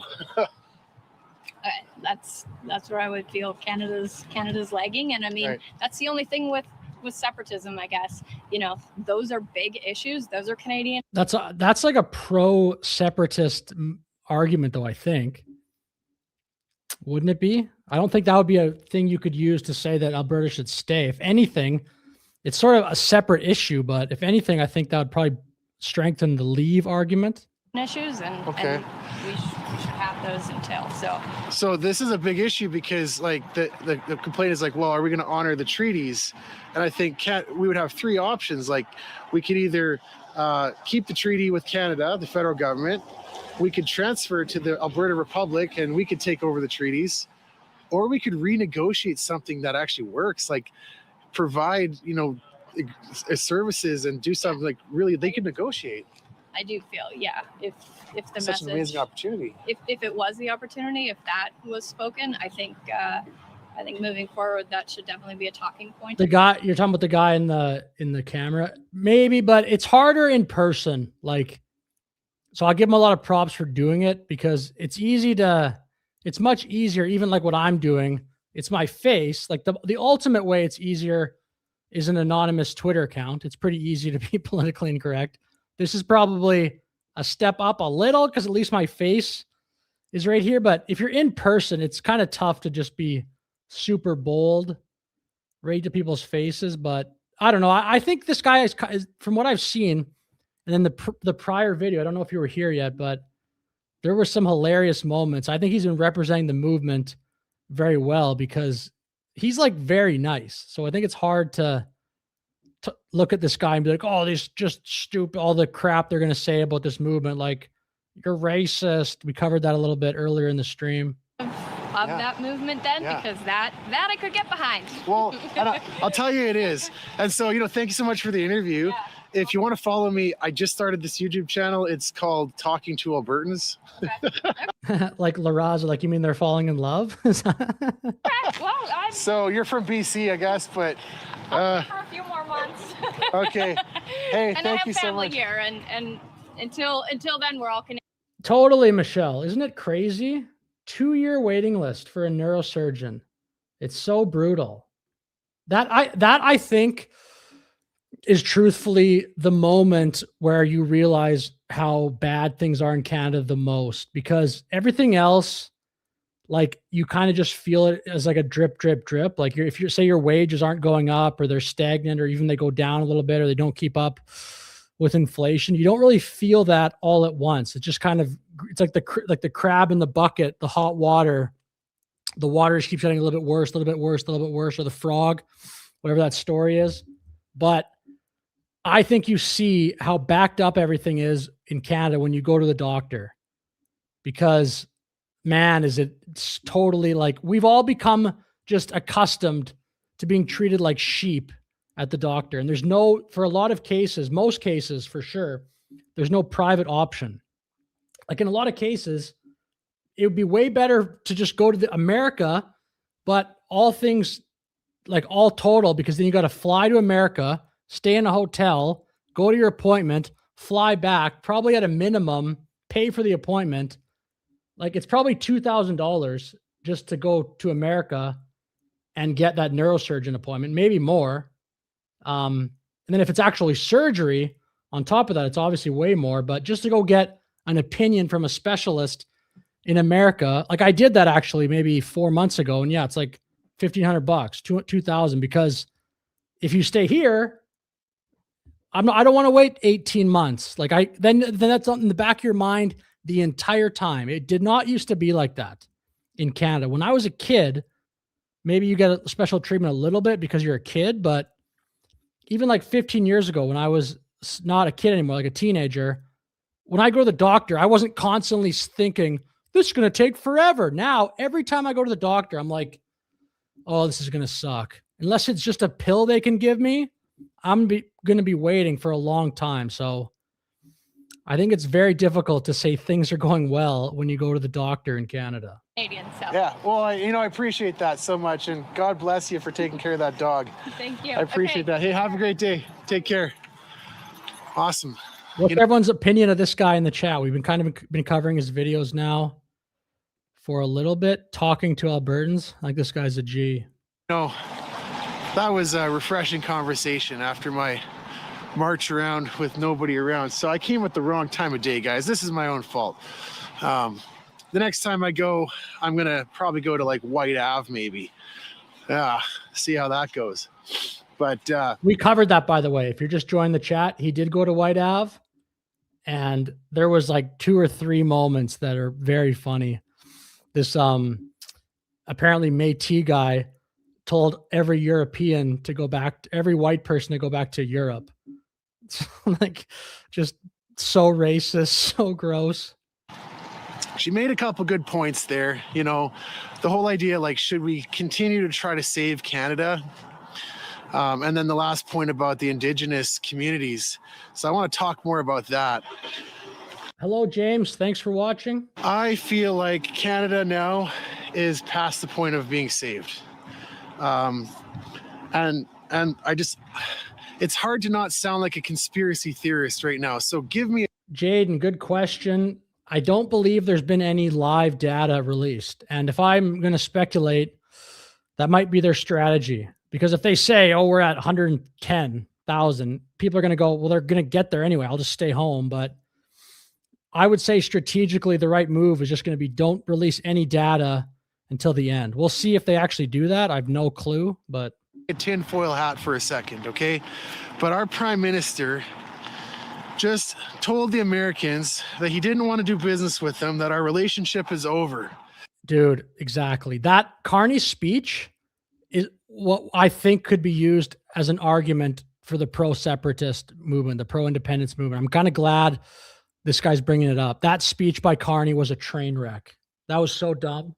Over 50% of our trade is with USA, and you're up there as the 10th largest economy on earth, going on and on. The entire speech is provoking the Americans. What are you doing?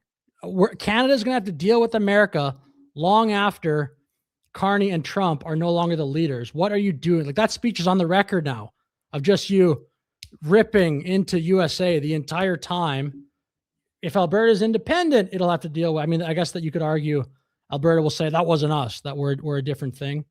Yeah, I don't know. And like, that was such a dumb thing to say. And then the next day he goes to China and negotiates a deal with him. And just so you know, like, the geopolitics of this, Venezuela, Maduro just got his ass kicked because he was in bed with the Chinese. Right? That was one of the big reasons, if you know about it. So I don't think Canada's on a good path to be saved. I think it's kind of already past the point of no return. I'm sorry, guys, I kind of lose my train of thought when I approach people, because I recognize I'm projecting my voice a lot. But there's some people up ahead here, so if I get to talk to them, that would be great. Otherwise, I'll go back to what I was saying. Laraza, like, I hear you. Have you seen that TikTok video or whatever, where it's like going to a walk-in doctor in Canada, and then the doctor immediately spits his gum in the guy's face? I don't know. Let me know in the chat if you even know what I'm talking about, anyone. But then the patient's like, my foot hurts, and the doctor's like, here, take this pill. he's like, what if it doesn't get better? Come back in a week. It's not better. Well, look at my foot's all broken. Here, take this pill. Come back in a week. My experience with doctors and nurses in Canada is most of them are good. Really, I would say they're really good. Most of them. But yes, a lot of them do at times certainly seem very busy. And like, you're just one of in a lot of cases, they seem very overworked. So I don't personally blame at all the doctors or nurses, because I mean, it's not their fault that like an appointment is going to take 2 years. Hey, how's it going today? I support Alberta independence. Where do you stand on that issue?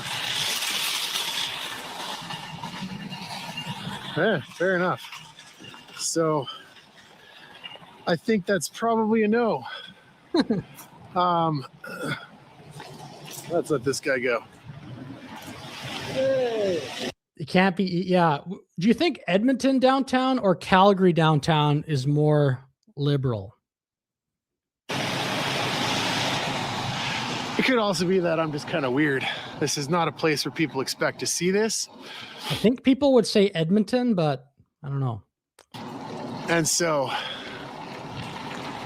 hey. All right. So can Canada be saved? Tell me your thoughts on that. I think the trucker convoy kind of sealed the deal for me. The whole Emergencies Act. Maybe I'll make a concession here. I'll say maybe if okay, I don't know if they put Trudeau in jail. Oh, I mean that. And they put Freeland in jail for breaking the law so many times. Okay, then I think Canada could be saved. There might be hope, but we would need to see some serious accountability for what happened over the last 10 years. And so I don't want to approach people while I'm like, well, they're pumping gas because they can't really escape, you know, so got to plan these routes better. But no, I don't think Canada can be saved at this point. The system is working the way it's designed. In Ottawa, the Laurentian elites, as I call them, they have all the power. They will never give it up. And we will always be the serfs. We will be the milk cow until we become the beef cow. Okay, I'm going to go to here and continue on with this video because we didn't finish this one. This is Jeff Rath here talking to John Bolton. Oh, one sec. Right, there we go. Keep your women silent in church. If they have any questions, they are to be subservient to their husbands and ask them at home. You know, that kind of idea. I don't believe that. If you met my wife, you know that that's. Is anyone aware of any YouTube videos or YouTube channels where they're arguing for the staying, like the Forever Alberta people, or is anyone aware of channels like that? That'd be interesting to see. And kind of get maybe just to hear the take of no, let's stay. That's not my life. But I just think, you know, oh, there's Mark Miller. Got to get rid of First Corinthians. Right? Well, let me actually, while you can continue with your thought in a moment, but I'll insert this in post. But here's Mark Miller in the committee actually talking about this and saying that what is said in some of the scriptures are Thank you, Jaden. considered hate. So I'll put that in here so people can check it out. In Leviticus, Deuteronomy, Romans, there's other passages, there is clear hatred towards, for example, homosexuals. I don't understand how the concept of good faith could be invoked if someone... Can you imagine how arrogant you must think you are or like feel to think you're going to edit the Bible? That is just an unbelievable take. Oh no, that one's bad. That one's good. That one's bad. Like, are you God? How do you even bring yourself to do something like that? We're literally invoking a passage from... That's homophobic. Like, give me a break, bro. In this case, the Bible, but there are other religious texts that say the same thing. And somehow say that this is good faith. I mean, clearly there are situations in these texts where these statements are hateful. They should not be used. That is incredible, man. So you're God. That basically means you think you're God. He should just say that. I am the fucking most powerful person. I'm even more powerful than a person. I'm going to edit the Bible. Clearly, there are situations in these texts where these statements are hateful. They should not be used to invoke or be a defense, and there should perhaps be discretion for prosecutors to press charges. I just want to understand what your notion of good faith is in this context, where there are clearly passages in religious texts that are clearly hateful. But here's the interesting thing is that I think people are really concerned not only about what Mark Miller said, but coming down the line, we do have a lot of C bills coming that deal with speech that could have a real concern for people who are in church, who in the future might, and there are religions that say that men should not marry men and women shouldn't marry. That could become hate speech in the future, saying that that men can become women, or there are two genders, could become hate speech in the future. These are the concerns that I think we have about these things. That's so crazy. You're updating the Bible with just where the current societal trends are, where like certain politics are. You could just keep editing the Bible. Is Mark Miller going to tell the Pope that henceforth he's got to allow women clergy? I mean, because obviously that all of the teachings of the Catholic Church in and around a celibate male clergy come from Paul's letters. And hello, Jenny. How are you doing? Thank you for chatting. Thank you. And those passages that I'm talking about keep your women silent in church, right? I mean, that's Catholic dogma based on the writings of St. Paul. So, is Mark Miller going to tell the Pope that if he doesn't reverse, a very 1,000-year-old policy of the Catholic Church, that he's going to deem the Catholic Church to be a hate organization? It sounds like he clearly would want to if he thought he could get away with it. Engaged in hate speech every time a priest speaks from the altar in a Catholic. Hello, Rage Against the Machine. Thank you for chatting. How are you doing? Mass. I mean, it's a very slippery slope. It is. Once you have a politician telling churches what they can and can't say. I mean, Mao. Hello, John. Annapolis MD here. Go Alberta. Become your own country. Thank you for chatting. Thank you. Did it in China. Hitler did it in Germany. Mussolini. No headset. And we don't even need to talk for very long. I think it's just fun. You can give a take or two. Also, you don't need to show, you can if you want, but you don't need to show your camera. You can turn it off. And I just click one button and then you kind of show up beside me here on the left side. To the extent that he could, would be telling the Catholic Church what they should or shouldn't say in fascist Italy. I mean, is that the road that we're on, really? That we have a fascist government in Ottawa telling religious leaders, what their scriptures mean or what scriptures they can refer to? It seems to me to be completely inappropriate. You need context here as well, because people say this isn't going to happen. John, it's not going to happen. 30 people a day are arrested in England for saying things. There's a person that was arrested for silently praying on the street. And this is happening all the time because they've passed similar laws to this. So I think, Mitch is. I've heard of stuff like that. It's like because you're praying. Even I've heard a story in your house because your house happens to be within a certain amount of space from a church or something, or what even was it? Like a hospital, maybe? It's so insane. Concerned, and in independent Alberta, this will not happen. I think that's. But again, and everybody needs to realize that was literally 30 seconds out of a 45-minute presentation. I mean, we're not an organization that spends our time, taking a 45-minute presentation.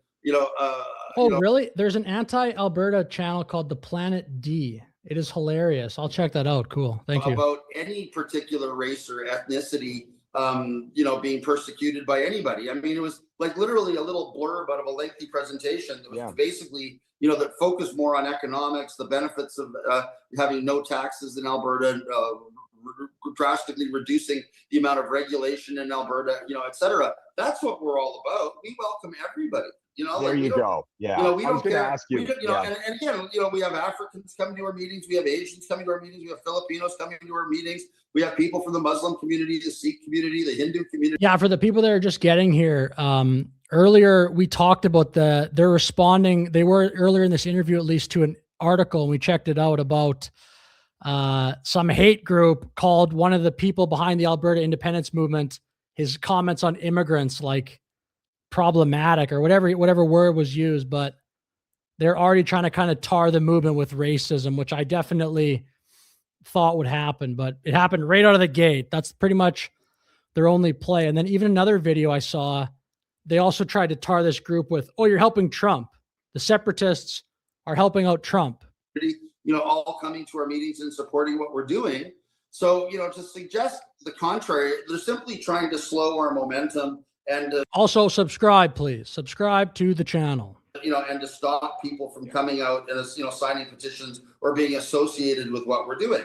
Like there's a journalist by the name of Charles Rusnell right now that's writing a hit piece on me, right? And of course they've got nothing better to do. So let's find a story about a couple guys gossiping over a drink during a political convention. I mean, who doesn't gossip over? It's so crazy that you can edit the Bible. It's so nuts.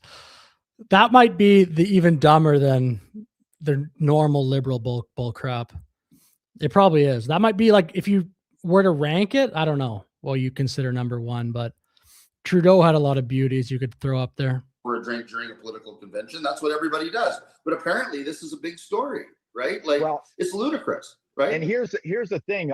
Hello, Mr. Steele. How are you doing? Thank you for chatting. Thank you. I actually typed this into my computer when I read your article. I wrote, did Mitch? Thank you, Jenny. I appreciate that. Thank you. Tell you how he responded to Sandor when he was asked for comment on this. And I wondered what you said to him when you were asked for comment on this. Well, no, well, exactly. Is this one of the offensive verses, apparently, Jaden?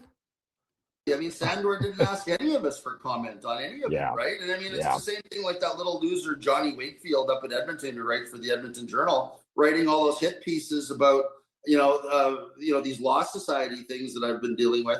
I mean, it's really hard for me because as a lawyer, I really can't comment on things that are in process, but he's making it out like I'm the worst guy in the world. And then I was really... Eve Berube, hello. Thank you for chatting. Nova Scotia should be part of USA, not Ottawa. Interesting. I've never been in Nova Scotia. I'd like to one day.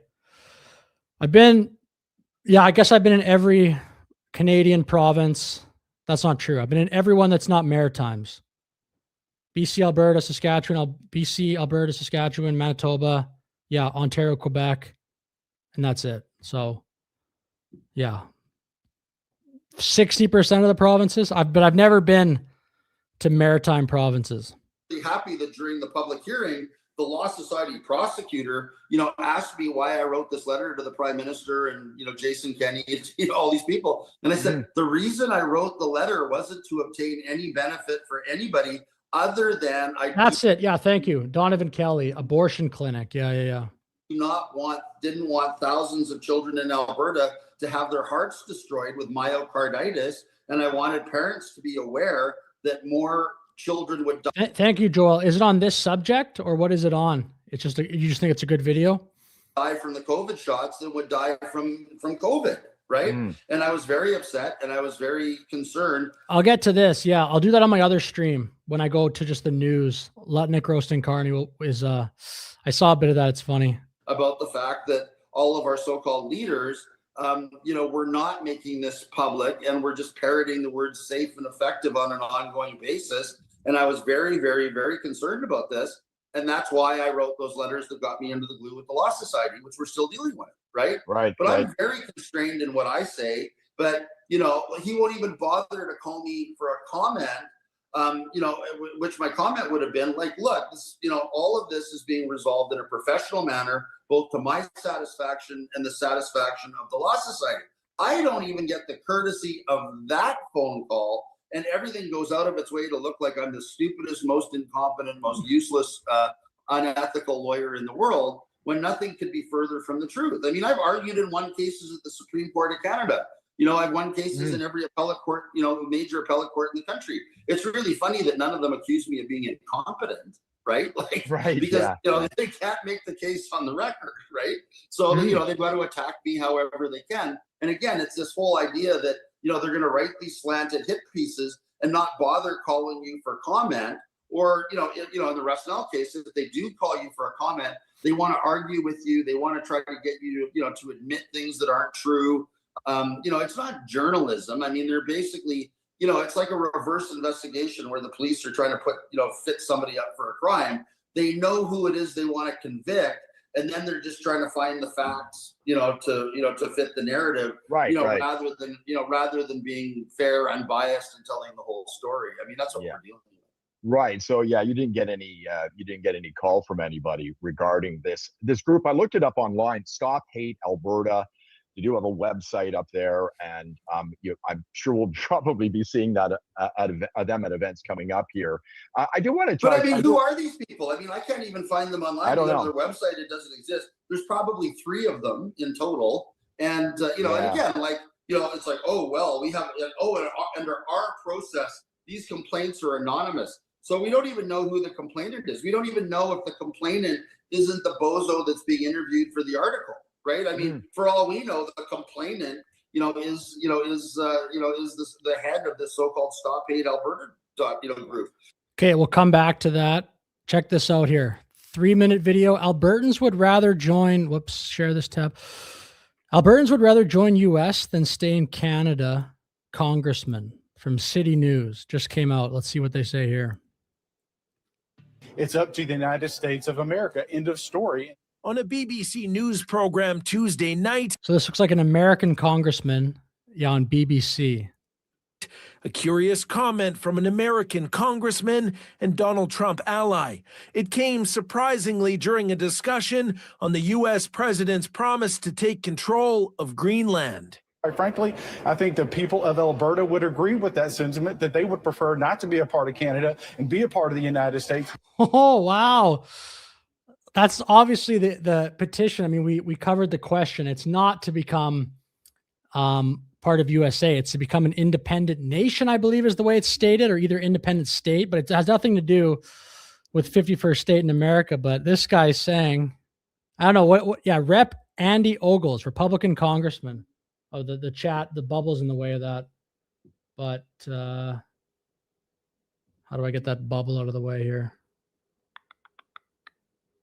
I don't know. Whatever. You just have to trust me. There's a way, but I'll figure it out later. So I'm not just sitting here. Yeah, Rep. Andy Ogles. I think the people of Alberta would agree with that sentiment, that they would prefer not to be a part of Canada and be a part of the United States, because we are winning day in and day out. Andy Ogles' office did not respond. That's funny. So what do you think?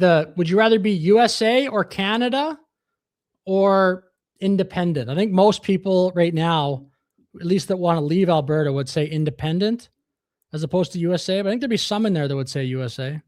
On to City News' request for an interview to explain that comment. But at this Alberta independence petition signing west of Edmonton Thursday, some sort of agreed with him. So you would rather be American than Canadian? Yes, but I'd rather be Albertan independent. Wow. I bet you that would be I bet you a lot of people would have that take. Yes, but I'd rather be Albertan independent. Many here said becoming American is not their first choice, but believe if Trump wants the province and its oil, it may not.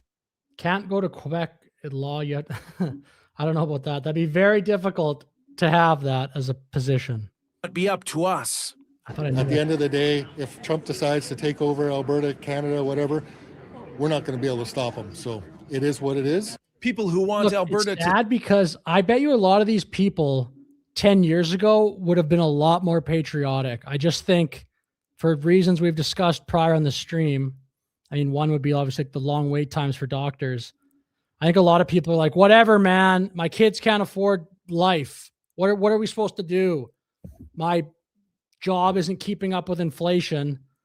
Do you want me to be so scared of Trump? It's just not working, I think, on a lot of people. Separate need 177,000 signatures by May, but the question to be placed on the ballot does not mention the United States.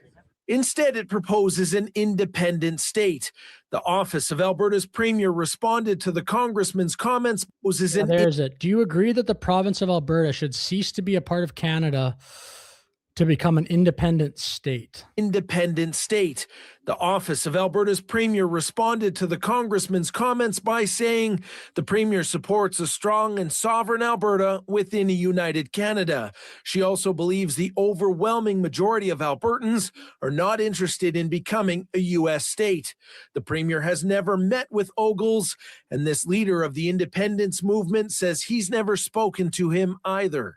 I've met with the State Department in the United States. We have discussed, U.S. statehood in clear and unambiguous terms. We've advised them that the Alberta independence movement is not interested in statehood, that we are only pursuing independence, and that's exactly the same page they're on. This threat is very serious. It's a big deal. The Alberta NDP leader says lowering the bar for a separation referendum was a dangerous move, especially at a time Trump is looking to take land and oil from other countries. Every single poll says that the vast majority of Albertans, A, want to be Canadians, but B, certainly don't want to be Americans. And even the majority of separatists are not interested in being Americans.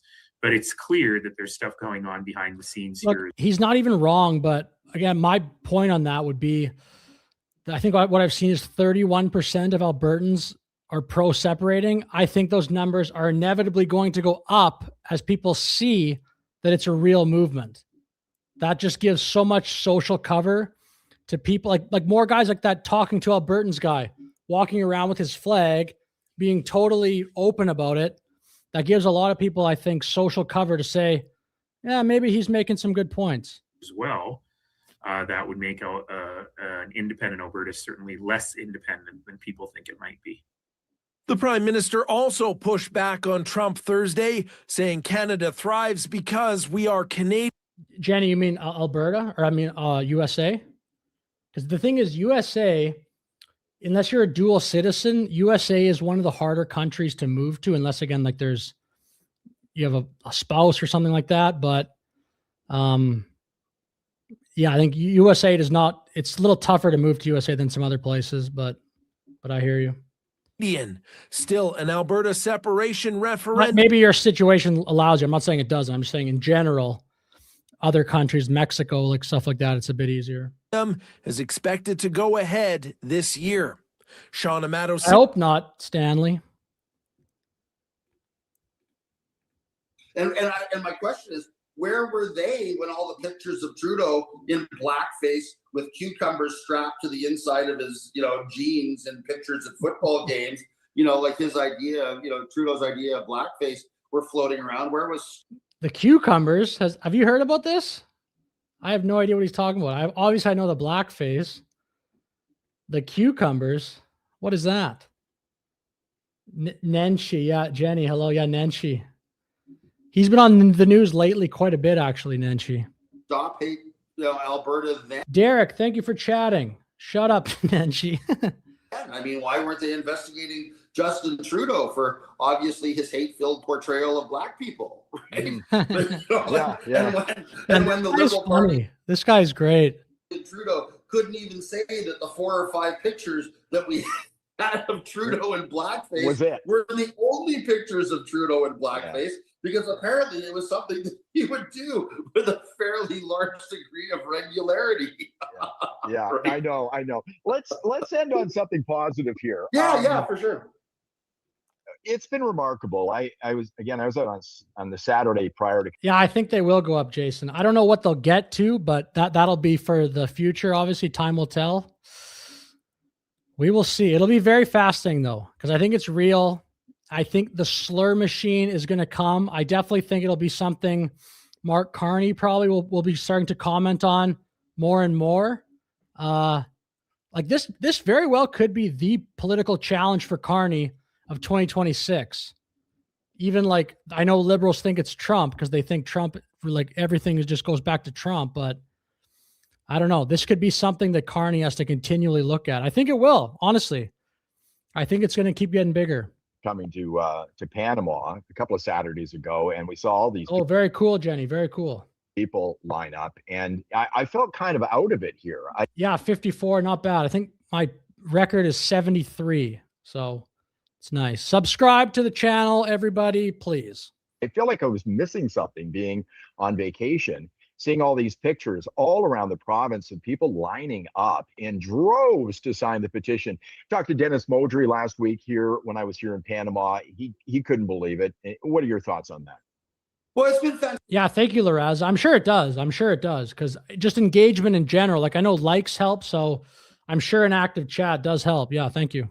Fantastic, right? It's like and what a silent protest that has been, and this is how the government should take it. This is a huge message of protest to the government of Alberta when literally tens of thousands of Albertans will line up into a dark January night and silently wait in line with their neighbors with a look of determination on their face because they want to sign what they're calling the Alberta Declaration of Independence petition, right? Right. And that's what it is. I mean, people are going, where can I sign the Declaration of Independence petition? I need to sign it, right? And they're determined to do it. And I mean, if that isn't sending a message to the government of Alberta, they bet they're not paying attention, right?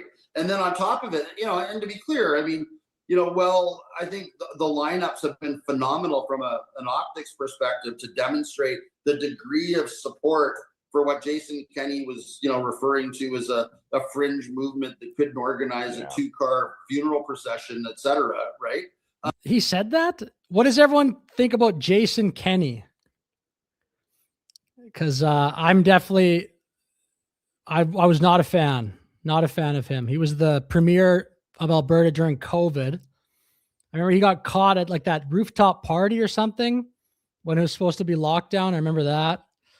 But what is everyone's take on Jason Kenney? He sounds like a liberal to me. Sometimes he goes relatively viral on X, and I look at his takes and like it's Trump derangement syndrome.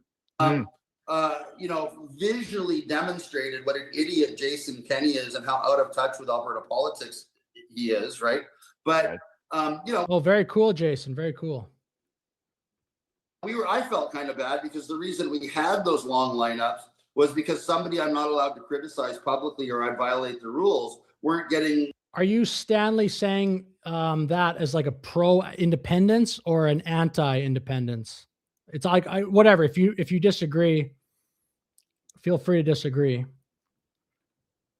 Election badges out in time, right? So we had a shortage of canvassing badges, which meant we don't hide the cucumber. We have 2 or 3, people allowed to sign or take signatures at these events, and these poor volunteers, like poor lady Abby, her little hand was falling off at the end of every.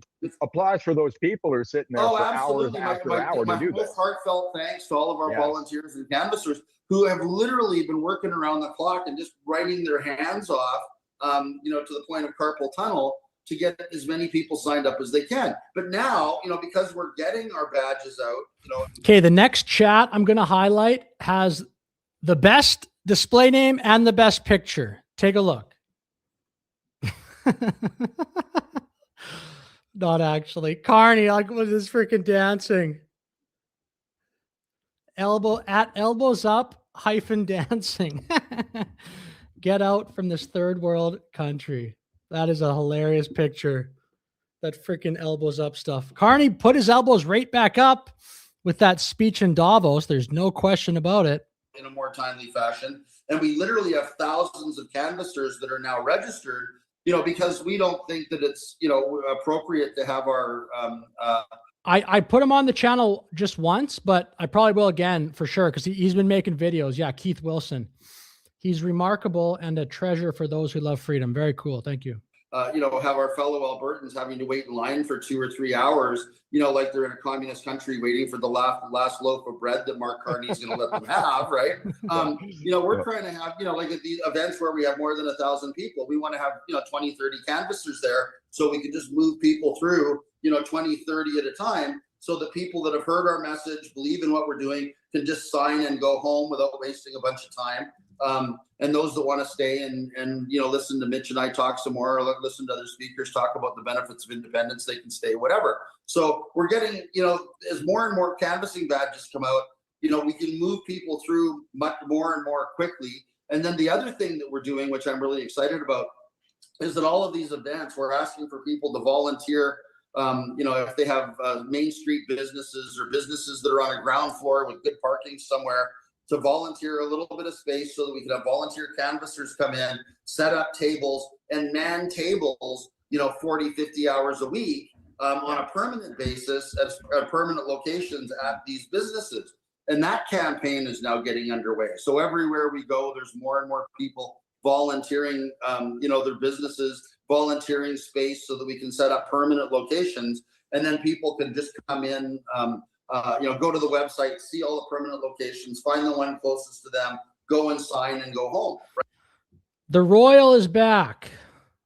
The member of the royal family, L. Sid Barrett. Greetings from Admiral Windsor George. Cross something, blah, blah, blah. They're back. I think the royal family, what a bunch of other accomplishments too, I think, based on the chats from before. Right? It doesn't have to be a big rigmarole. The price of admission to sign the petition isn't being forced to listen to Mitch Sylvester and Jeff Rath tell you again how much better off your life is going to be without federal income tax. You know what I mean? Right. But it's going really well. We're excited about the campaign. StayFreeAlberta.com to go to. See you, Jenny, if you're still here. Thank you for chatting. Thank you. Find locations for it, and more will be coming up. I'm heading home. I should have. Yeah, you got to go make the government money. Let's go. My badge. I had to miss my training, so maybe somebody can tell me where I can get the training. It's only supposed to take 15 minutes, but I'm hoping to set up in my community in Southeast Calgary. And I think Dennis Kalma, he said he would come and sit with me, and he's going to be signing people up as well. So we're hoping to do that in our neighborhood. Because I've just been busy on a bunch of other things. I'm going to sign up as a Kenny, I'm assuming. Yeah. Okay, interesting. Canvasser, and I'll come and join you guys once I get when I get conservative. But the other thing, and I even think Kenny is a twat. Yeah. Just so the people know, this is an integrated, very well organized, integrated campaign we're running out. And not only are we going to have permanent signing locations, but then once we get everybody badged Trump up, brought we have our army of 50, Trump brought the word back, the R bomb. I don't know if YouTube it matters if you say it, but yeah, Trump brought it back. 1,000 canvassers, which is what we hope to have, closer to the end of this campaign. Then we're going to have an 87 constituency door knocking campaign, right? And we're going to, all of our, that's why I want to get my badge. I want to be able to go out and, knock on doors and talk to my fellow. Yeah, I wonder. I haven't heard any live updates of the numbers. And I've made the speculation before that strategically, it's probably better to not say anything about that. I'm stretching my tongue. Lethbridge is waiting. Hello, Kevin. Thank you for chatting. Lethbridge is waiting for a petition signing location. Great to see smaller towns getting the massive turnout, but let's get a Lethbridge event date. Very interesting. Thank you for chatting. Thank you. Albertans and hop on my quad and go bang on all of my neighbors' doors and talk to them and find out what neighbors I like and what neighbors I don't. Yeah. I want to end on this big event coming up on Monday, January 26th. Since I've been here, the place it's happening has changed. It'll be at the Big Four building instead of the BMO Center. And is this simply because we need 62 chatters? We're 11 away from our record. Let's go. More seats. We had so many. We outgrew the problem. We outgrew the BMO Center is the problem. Good. And there's a couple issues. So we have say it's both. Both sides are going to clash. Do you want to, Stanley? I'm not going to like argue or whatever. We'll see, I guess. Like I won't try to argue, but if you want to hop on the link and share your take if you want. I mean, like, I'm not going to be a jerk. I'm not going to yell at you, but if you want to hop on and give your take, that'd be cool. You don't have to show your camera or anything. We could have a little chat about that. Because I don't fully understand why, but I could see maybe where you're going with that. But we were hoping to have 2 whole halls at the BMO Center, but one of their halls is under renovation, so we were restricted to 1 hall at the BMO Center, which would only accommodate 4,000 to 5,000 people if we didn't have any tables and it was standing room only. So apparently the Big Four building will accommodate 7,000 people. So we've moved over to the Big Four. Yeah, about the gay thing. The church I used to go to, I just saw this the other day. The steps now are painted rainbow flag. It's like a United Church, but I went there when I was a kid, and I drove by there the other day. I was like, what the heck? I don't remember any of that. Like that, it seems to have changed a lot. I don't even remember that coming up at all when I was a kid, like that topic. Or so we can accommodate more people. And who knows? Everybody keep paying attention to your social media feeds and whatever. I mean, by the time this is over, who knows? We may have to move to the Saddle Dome. We'll see what happens, right? And for now, we're at the Big Four building, right? Yeah, I think you have to RSVP for this as well. Go to stayfreealberta.com to RSVP. But again, it's going to be a signing event, so we're going to have signers and we're going to have 300 canvassers Really, Yves Berube? That's brutal. at that event, so we can get everybody through really quickly. And we're going to have people taking signatures all day at that event. So just go to the website, look at the times that we're going to be open for signing, and we're going to have as many canvassers as as we can get at that event. So people are. I think everyone thinks Kenny. Yeah. Okay, I've got a little bit more of this video than I got. I got one more I saw. I got a few more actually we could go to, but I saw one more. It looks interesting. This guy's a good speaker though, Jeff Rath. I've heard him before a bit, but he's funny too. Aren't having to wait in long lines. I mean, people are willing to do it. I think it's an amazing form of protest. Hello, MNT. Thank you for chatting. It sends a really strong message to the Alberta government about how far out of touch they are with the citizens of Alberta, and the idea of continuing to behave like Neville Chamberlain and appease Mark Carney with 600% carbon tax increases and all the rest of it. All of that garbage needs to be shredded, and they need to pay attention to the. You can call in, Jason. I'm sure it's not that crazy.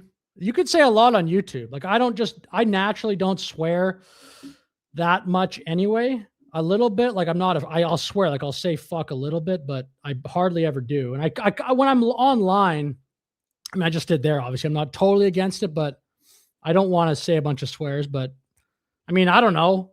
If you're too crazy, I guess I'll just kick you. But I don't exactly know what you could do. Plus, this channel's not even monetized yet anyway, so I'm not even making any money right now.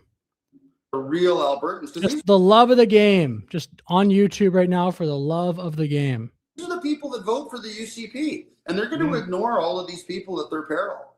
And I am a YouTuber though. I have another YouTube channel with 52K, which is it's not bad. I've heard that the party whip is telling everybody that they can't take sides and all the rest of it. I think over the next few weeks, we're going to one by one see the more courageous MPs coming out to sign the petition, and we're excited about it. It's going to be a good thing. Well, I'll be there on Monday. From what I've heard, they may start signing people, getting signatures as early as 11 a.m. On Monday. That's my understanding wow. as well. Yeah.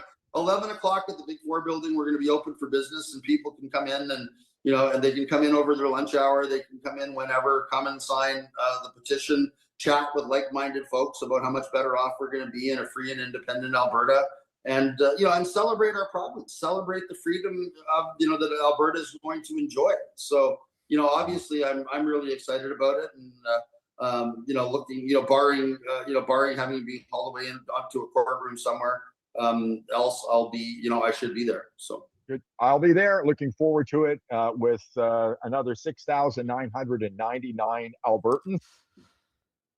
Hello, Elaine Brooks. Oh, very cool. Elaine, thank you for chatting. Feb 10, 2026, 4 to 10 at the Heritage Inn, Brooks. I used to play hockey in Bonnyville, and we played against the Brooks Bandits, but they weren't in our division. But then, obviously, you probably are aware of this. Cale Makar. This was after I played, but he came out of Brooks. Now he's like top 2 in the league, in the NHL, top 3. Sometimes he even would be probably top 1. The alphabet has no business. Yeah. I know. I was like, what the heck? Like, whatever. I know that's a whole other topic, but I just didn't think that really made sense to have steps, rainbow colored steps. Okay, we'll go to here. This video, Trump from Eagle. This might be an nope. This guy looks like he's from Calgary. Is he like a real estate guy? yeah, this is like a real estate guy, I guess. But we'll take a look at this. Does anyone know who this is? Oh, I got this thing on the, hold on, give me 1 second here. Sorry. This guy here, Igor. Trump humiliates Carney at Davos. This could be good news for Alberta. We'll take a look at this video here. American hegemony in particular helped provide public goods, open sea lanes, a stable financial system. And like the video, please, and subscribe. I'm trying to get to 1K subs. Then after I hit 1,000 subscribers, I don't really even care that much about subscribers after that, because after that, it just matters views and engaging content. Collective security and support for frameworks for resolving disputes. So we placed the sign in the window. We participated in the rituals, and we largely avoided calling out the gaps between rhetoric and reality. Hello, Zhao Zhuan Fu. I probably didn't say that correctly, but what do you mean by too late? Thank you for chatting. I'm planning to move to Alberta. Is this too late? I'm Canadian. Like, too late to move there? Is that what you mean, or too late to vote in the petition, or what do you mean by that? Bargain no longer works. Is this land on which we're going to build the greatest Thanks for watching, Rage. Thank you. golden dome ever built? We're building a golden dome that's going to, just by its very nature, going to be defending Canada. Canada Santi Todd, thank you for watching. Thank you. gets a lot of freebies from us, by the way. They should be grateful also, but they're not. I watch your Yeah, if I had, like, if the statements from Carney and Trump at Davos, I think would help the Alberta separatists more than it would not. I don't even know if you could debate that. So I don't know if Carney yet would even be thinking about that at all when he speaks, but if it keeps gaining momentum like it is, he probably will start. Prime Minister yesterday, he wasn't so grateful. But they should be grateful to us. Canada lives Marianne, thank you for chatting. I see 1 million signatures easily. You're probably right. because of the United States. Remember that, Mark, the next time you make your statements. Wow, what a time to be alive. Trump just said that Canada lives because of the United States. And he reminded Mark Carney about his yesterday's statements. And I'll tell you, if you have been watching yesterday's news, you probably know that Mark Carney went a little bit too far, quoting a communist poem about communism and how they survived by all smiling and keeping the shop signs up. He just literally set up Canada for a disaster by threatening the United States just a few days back with Article 2 and Article 5, by threatening to send troops to Greenland, by making a big speech rallying up yesterday. Meanwhile, Germany, under threat of tariffs, biggest European Union economy and a power there, military power too, just pulled its troops out of Greenland because they don't want to mess with Americans. So, you know what the craziest part is? Mark Carney wanted to make a deal with the EU. Trump went in, he made a deal, he didn't do any deals. Mark Carney, Okay, let's do this.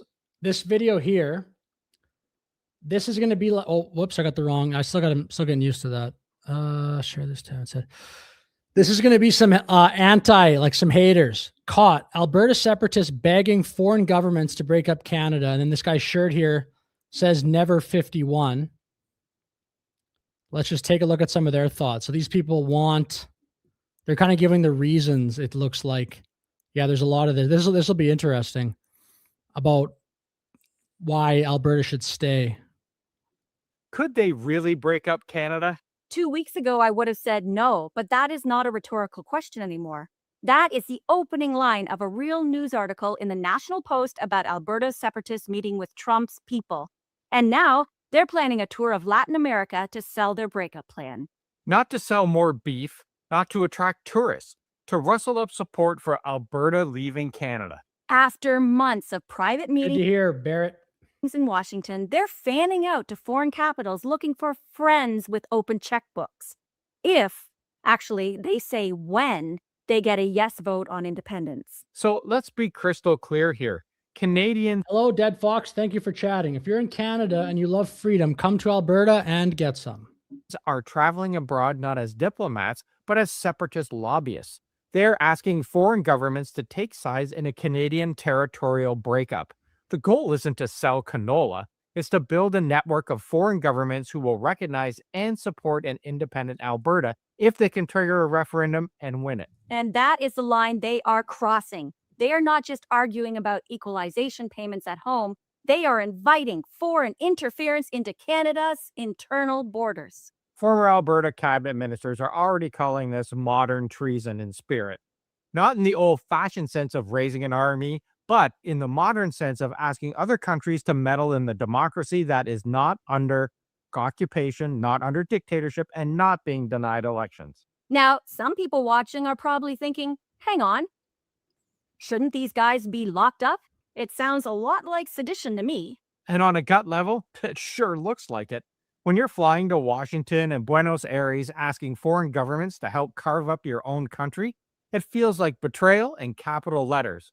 But in Canadian law, Yeah, Zhao, you probably just need an ID. I'm going to cover this, but I don't think I'm going to be like an activist politically, because I think that puts you into just a different bucket for but voting, you could probably just need an ID. So you probably have to officially be an Albertan resident, I would say. treason and sedition are narrowly defined. You're talking about war, violence, overthrowing a government by force, or handing over real secrets. These guys are doing it in the boardroom with suits, meetings, PowerPoints, no guns. Oh, social media interference. It's still dangerous and it still weakens Canada, but according to our laws, we can't stop them with handcuffs. But you know what? We can stop them by exposing it, fighting it in court and politics, and making sure they lose so badly in public opinion that nobody dares to try this again. Because while we're all distracted with the Epstein files and floor crossings from the Conservatives, they just keep going back. They keep reaching out. They keep turning Alberta's future into a pitch for foreign power brokers. And that matters because foreign governments, they're actually taking these meetings. So let's stop a second. The little headline here says the chapter, why this isn't technically treason in brackets yet. So And go a little bit deeper into all that, because the way these guys sell it, now this chapter is the real cost of leaving Canada. think you wake up on the next day in some energy superpower with lower taxes and more freedom. End of story. But in the real world, sounds pretty good. You're walking away from more than Ottawa talking points. You're walking away from Canadian healthcare, Canadian pensions, and the basic security of being part of a larger country. You don't just keep the Canada Health Act and slap a new logo on it. You have to rebuild an entire system from scratch while paying for a new border, a new currency, and a new national government. You think the system is strained? These are real questions, but I think the average person would understand it's not just going to be like the quickest little fix ever. But Albertans are tired of paying, for example, Quebec equalization. So yes, all that would be true, but you'd be keeping more of the tax revenues. Now, try running it alone while your tax base is spooked, your capital is leaving, and every investor is wondering if they should move their head offices to Vancouver or Toronto before things get messy. They're saying that like that's for sure. That's ridiculous. That's not something that you can guarantee will happen. It might be the exact opposite. If Alberta votes to move, it might be very quick that investors who just are trying to discount the future might say, well, there's going to be less regulation, less red tape. They'll be able to build energy projects with less resistance. If that's the bet, it might be the exact opposite. It might even be quick too. Like the investment flow might go into Alberta quickly if that happens. I don't know the exact, no one can tell the future, but it doesn't stop there. You lose guaranteed mobility rights inside of Canada. Right now, an Albertan can move to Nova Scotia or Ontario with full rights, no questions asked. In their new experiment, you're a foreign national at the mercy of whatever deal is on paper. You lose a say in federal decisions that still affect your life. You lose the protection that comes from having 40 million people behind you instead of 5. And for what? So a handful of guys can... What? The protection? The moving thing would be true. So I get that point. Like if you're in Alberta and you vote to leave, It'll be more difficult then to say move to Ontario. But the protection thing, Canada doesn't really protect itself anyway. We're so dependent on America for protection, obviously, and NATO, but definitely America. Yet we somehow keep wanting to provoke America, like Carney in that speech. So protection, bro. Stand in Washington and say, look at us. We're now rubbing elbows with It is something Alberta would have to consider, though. Bezos, Tim Cook, and Putin, while Alberta families are the ones paying for every hole in that plan. And they didn't stop there. On top of that, they talked about 2 post-independent pipelines running through the United States, one through the Midwest to the Gulf Coast, and one through Montana or Idaho and Washington to the West Coast. How convenient. In other words, a future where Alberta has broken away from Canada only to double down on shipping its oil through the U.S. and depending on American ports and American regulators for basic access to tidewater. That's the picture they painted in Washington. A new independent Alberta, backed by American money. Are they saying that selling energy to the States is like a bad thing right now? I think right now, 89% of the Alberta oil already goes to America. It's some very high number. Maybe fact check me on that, but I think it'd be a good thing if Alberta could just negotiate by itself with Washington. That'd be, I think, a definite advantage in Alberta being its own country. It doesn't have to deal with the headache of Ottawa, who has like a hot and cold, mostly cold relationship with the energy sector. Recognized by the White House and tied into American infrastructure from day one. And here's the reason that it should matter to every single Canadian. This is not just about Alberta versus Ottawa. This is about Canada versus Trump's America. Every time these separatists get on a plane, elbows up, baby, they weaken Canada's leverage as a united country. This isn't a joke. This is what I expect will be the major push by the people that want to stay. It'll be you're helping Trump. You're a Trumper. This is not a stunt. This is a coordinated campaign to put Canada on the chopping block, province by province, with foreign backing. So today, we're talking about one of the most dangerous stories in the country. And yes, you need to hear this. Let's start with the cast of characters first, because nobody voted for these people, but somehow they're treating our country like it's for sale on Facebook Marketplace. At the heart of this is the Alberta Prosperity Project, APP for short. Think of them as a separatist lobby group with a very expensive wish list and zero self-awareness. Their co-founder, Jeff That's brutal, Eves Berube. That's crazy. has been down in Washington meeting with State Department officials, openly talking about how the U.S. could help Alberta negotiate independence from Canada. Then you've got Dr. Dennis Modry, APP CEO, riding shotgun on all of these trips. And hovering on the edge of all this is Cameron Davies, leader of the Alberta Republican Party. Yes, that's the actual name. Who's planning his own international tour to sell Alberta independence. So this is not some anonymous Telegram group anymore. These are named people flying on real airplanes, scheduling real meetings with real U.S. officials about dismantling Canada. Who elected them to redraw the map of Canada? They're not premiers, they're not Indigenous leaders, they're not even members of Parliament.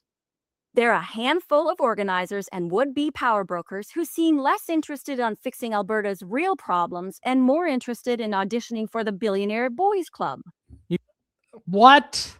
You're not going to just become a billionaire because you work on this Alberta independence movement. What?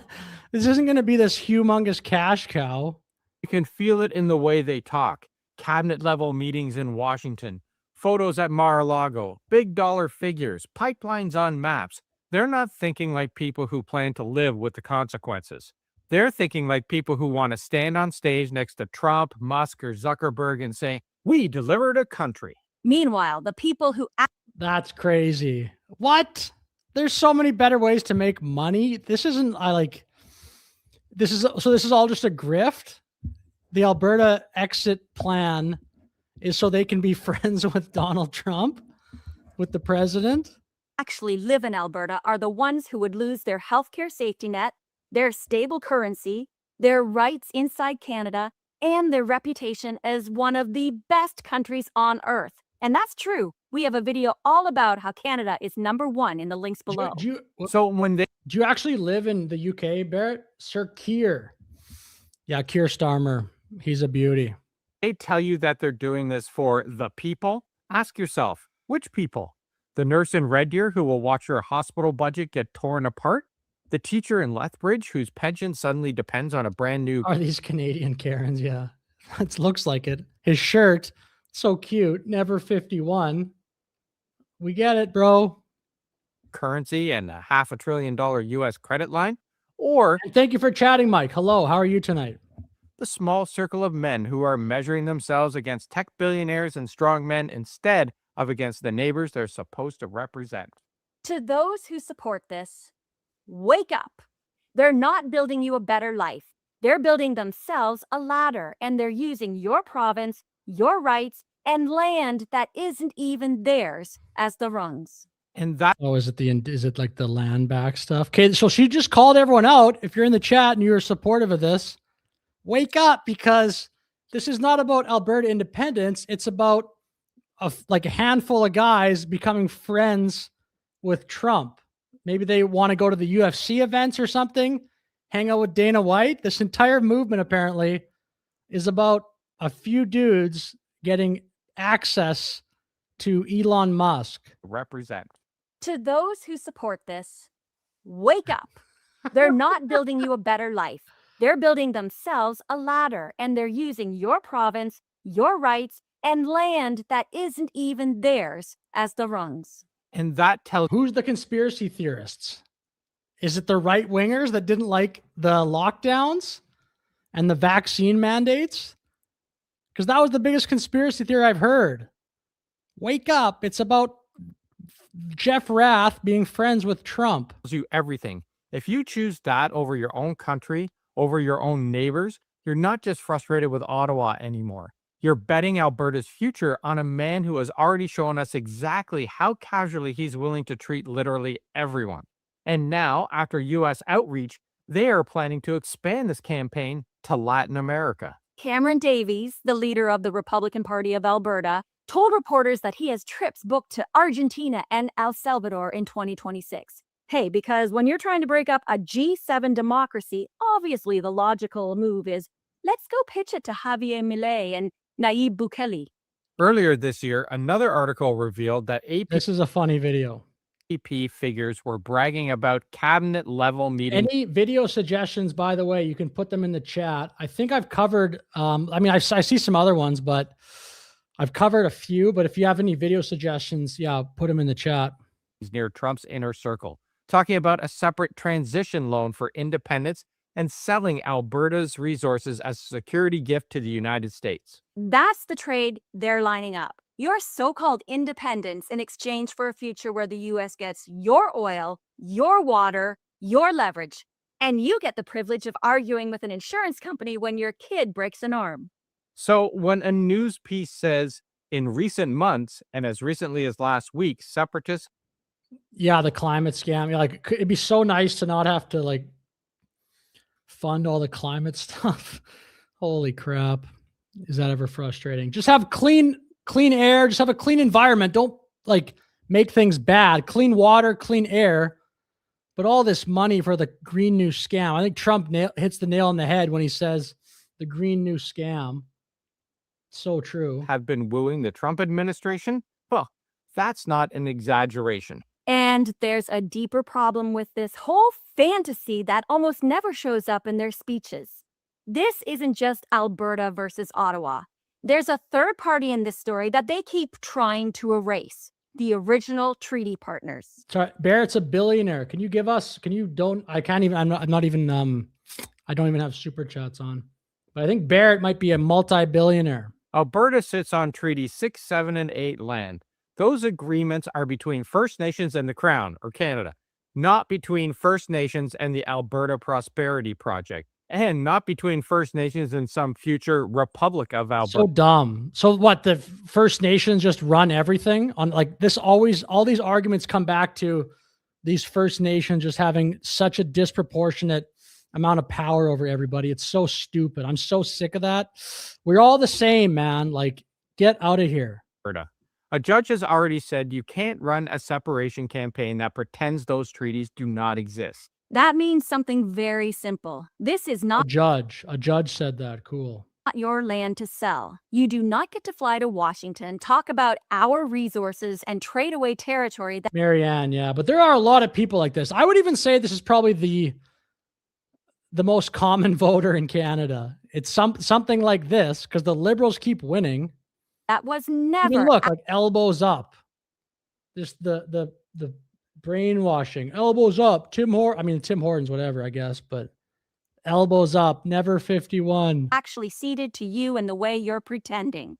When these guys sit in boardrooms in DC and Buenos Aires talking about pipelines, minerals, and water as bargaining chips, they're bargaining with land and rights that belong in law and in history to Indigenous nations.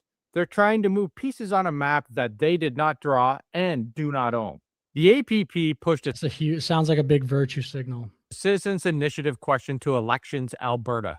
After months of legal fights over whether it violated the Constitution, that was solved when the provincial government passed Bill 14, which lets Hello, Joe Rush. Yeah, it's ridiculous. Thank you for chatting. Joe Rush Explores. Thank you. Citizen Initiative Remember to like and subscribe, please.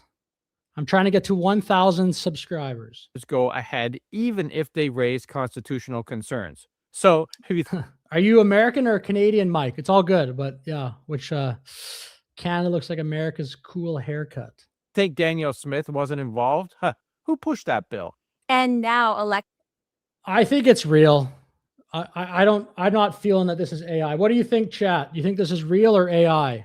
I would bet for sure that it's real, but there has been a lot of AI lately that I've seen, but this looks like it's too, it doesn't look like AI to me. Elections Alberta has AI is getting real good though.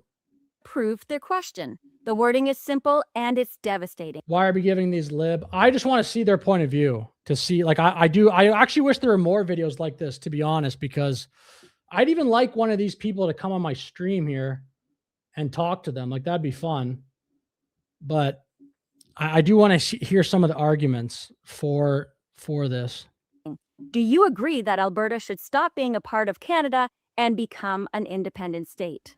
That's not a symbolic resolution. That is a direct invitation to walk away from Canada.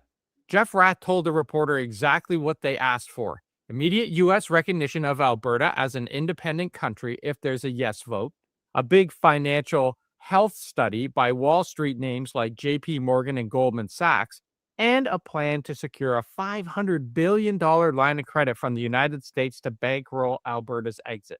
$500 billion in debt. What a great way to start. From the same country whose president is literally dropping missiles on Nigeria, blowing up boats. Now the TDS. I wasn't even paying attention. What do you say? Line of credit from the United States to by Wall Street names like JP Morgan and Goldman Sachs, and a plan to secure a $500 billion line of credit from the United States to bankroll Alberta's exit. $500 billion in debt. What a great way to start. From the same country whose president is. I mean, every country's already in a ton of debt anyway. Is that $500 billion to bankroll the exit?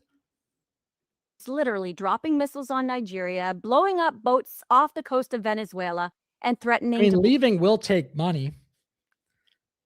I wonder what the interest on that loan would be, to the degree that to what they said is actually the case. And then she goes off on the Trump derangement syndrome stuff, but I mean, it's a reality that leaving would cost money. There's no doubt about that. The coast of Venezuela and threatening to blockade their oil, squeezing Canada with tariffs, threats, and still threatening to turn us into the 51st state. And that is the guy. I definitely think Trump says the 51st state stuff because he knows Canadians like this have a hissy fit. He just knows it works. They as think a troll. they can trust more than Canada. Think about the choice they're making there.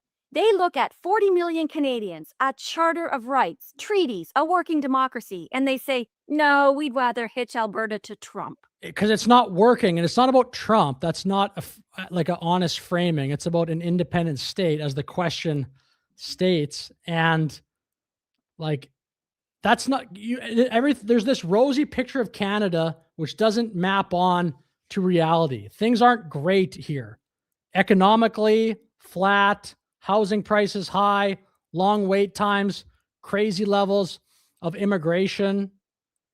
There's this rosy picture of Canada that, like, it's almost like the liberal people in Canada have nostalgia for 15 years ago, whereas people that are voting conservative or people that would be probably for this separation are being more realistic. Like, it's not like that anymore. If it was the Canada of 2010, this separatist movement would have, like, I bet you 10% approval. It wouldn't be that high, but it's not like the Canada has changed a lot. So when they tell you that this is about taking our land back from Ottawa, remember whose land we're actually standing on. Cool, They're not bro. Cool. taking anything back. They're trying to resell what was never theirs in the first place at a discount to Trump's America. Okay, those statements are actually good for the separatist movement because I think people's eyes are going to glaze over. If you keep bringing up the land back, oh, it's the First Nations land. People are so sick of this, man. We all need to live our lives. I've heard about this now for what, 15 years? A lot. I know it happened a little before, but what, my whole life is going to be not your land, not your land. You stole it. You stole it. It's stolen.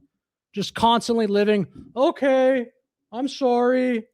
Where do I pay more taxes? I'm sorry. Sorry, 300 years ago, something bad happened here. They're not taking anything back. They're trying to resell what was never theirs in the first place at a discount to Trump's America. So I'm curious, Dave, about how much support is out there, really. Well, Rath and Davies claim they've seen independent support as They might be. I mean, the shirt has sunshine. I don't know. I'll assume I don't know where they're from. high as 45 or even 52% in recent months. But when the reporter asked to see those polls, they didn't provide anything solid. Just vague references and social media surveys that we know are when the reporter asked or even 52% in recent months, as 45 or even 52% in recent months. But when the reporter So I'm curious, Dave, about how much support is out there, really. Well, Rath and What do you think is the support right now, chat, if you had to guess? Because I've seen 31. That's the only thing I've seen that are in favor, and that's early, and I expect that'll go up. Davies claimed they've seen independent support as high as 45 or even 52% in recent months. But when the reporter asked to see those polls, they didn't provide anything solid. Just vague references and social media surveys that we know are easy to fix. Actual pollsters tell a different story. Angus Reid found separatist sentiment about 30% way back in April, which is still high, but a lot has changed. And innovative research saw it soften. I think it's changed, though. It's gone up, I think. And after the federal election, putting it likely below 30. That was a long time ago, too. Yeah, but that still means millions of people across the prairies are angry enough to flirt with that idea. You can't shrug that off. But it also means that a clear majority of Albertans are not on board with blowing up the country. Nearly 75% as of April. And that gap is crucial because if you let the loudest voices define the narrative, foreign governments will start to believe that Canada is already falling apart.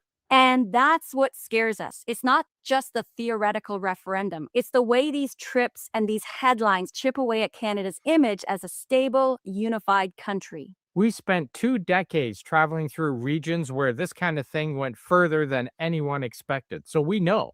Yeah, we've walked through cities in the Balkans and the Caucasus where borders were redrawn, where foreign powers backed one side or another, where referendums and deals were used to justify changes that people are still living with today. And we saw how lucky we are to live in Canada. That's why we choose to live here. Yeah, you heard the same phrases prop up everywhere. We just want to negotiate from a position of strength. We just want recognition. We want options. And you see the same pattern. External powers move in, money and influence follow, and suddenly internal arguments that should be settled at home are being decided in foreign capitals overseas. And we saw the divide firsthand. It is the rich that prosper and regular citizens that pay the price. That's why this Alberta story hits such a nerve with us. We are watching our own country flirt with that script. One side, you have Canadians saying, we want to fix this. Okay, I got a couple of videos here because I think they're going to kind of feed into one another. I'll just keep this on for now, but I gotta... Country. We want Alberta treated fairly inside Canada. And on the other, you have people flying to Washington, then to Latin America and saying, we want you to be ready to support us when we walk away. And in the middle, you have a legal system trying to hold the line on charter rights and treaty obligations while politicians tinker with the rules. So let's frame this clearly. Canada's position is we support Alberta. I was born there. It is a province in our sovereign country. We decide our future here. We defend our economy, our social programs, and our charter against the outside pressures. So where does all of this actually leave us? Well, if you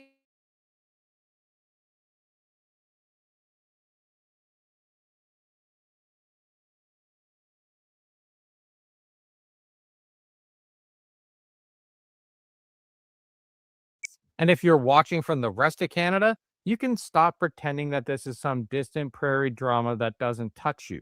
If Alberta goes, Canada is not the same country. Our economy changes, our security changes, our... What do you guys think? I think that's enough for the... It's pretty much done, but I've heard enough. Okay, check this out. Whoops. Wrong button. Hold on. My bad. Hello, everyone. There's a big version of me. I hit the wrong button there. L stream. Which one is it here? Trump. Okay, this one now. Check this out. This is titled Trump Withdraws Carney's Invitation to Join Board of Peace. I think some of these events that have happened recently are going to trend in the direction of Alberta independence. Trump withdraws Carney's invitation. This is just 45 minutes ago. I know that Board of Peace basically was just thought of, but... Developing news. U.S. President Donald Trump is withdrawing his invitation to Prime Minister Mark. Steve Rowe. Hello. Thank you for chatting, Steve Rowe. Thank you. Thank you. Carney to join.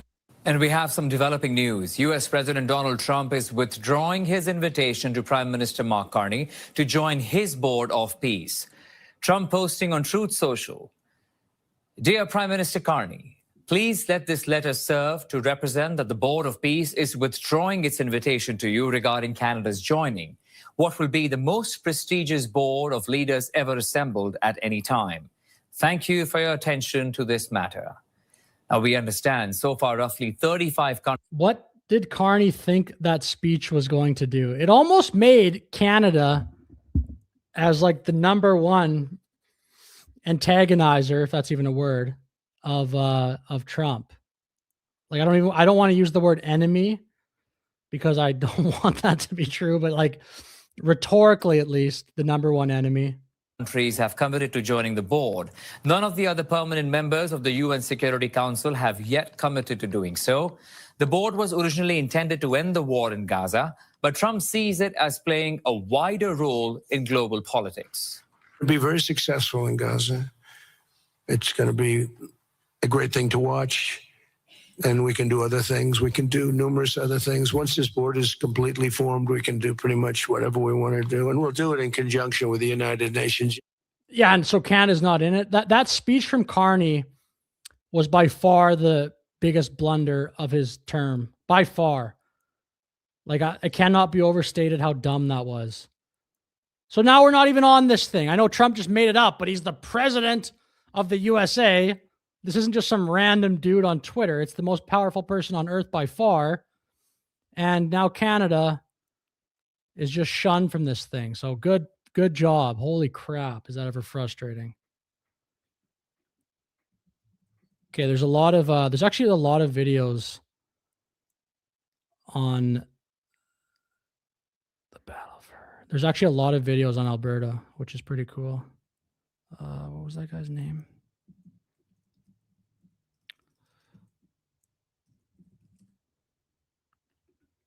Just one sec.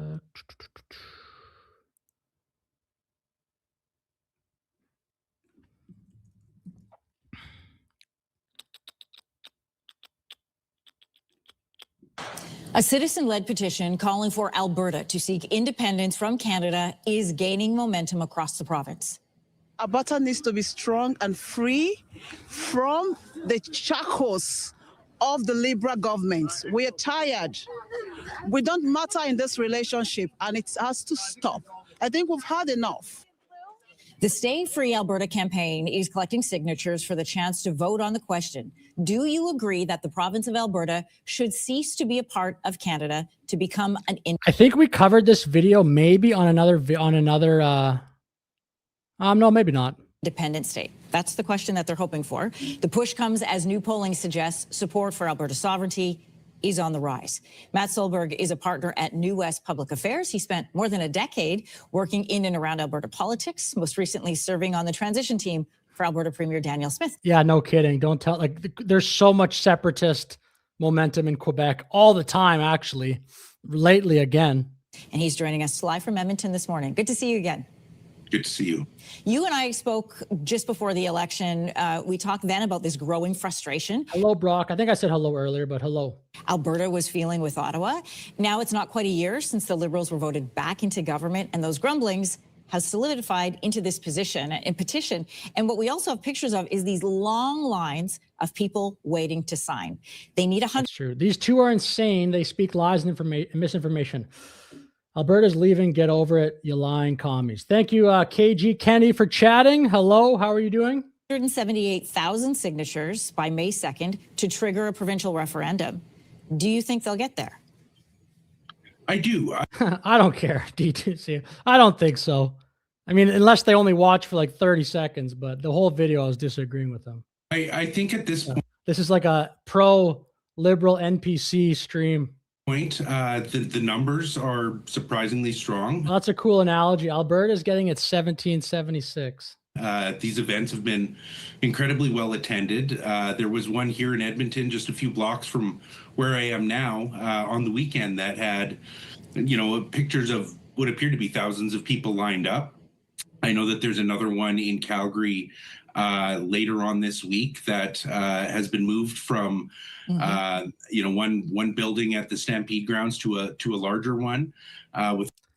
Okay, check this out. This is Keith Wilson. Someone in the chat earlier told me to watch his videos, but I didn't even know that he made a video on this. But look, it's sort of what I was saying. Alberta independence, why Carney is fueling the surge. I think he's going to have similar points to what I said. Maybe he's going to talk about Carney's Davos speech, but someone did in the chat. I believe they recommended Keith Wilson here. Well, here we are again. Mark Carney continuing to fuel independence. First, last week, we've got the same little mic arm. You can see in the corner there, if you can see his stream. We got the same little thing.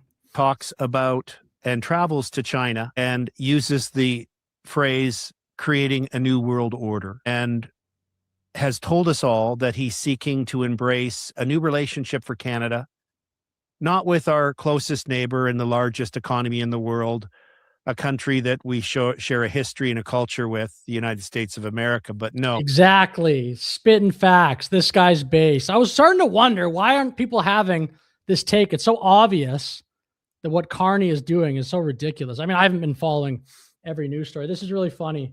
The Home Shopping Network. Communist China. It's really quite remarkable.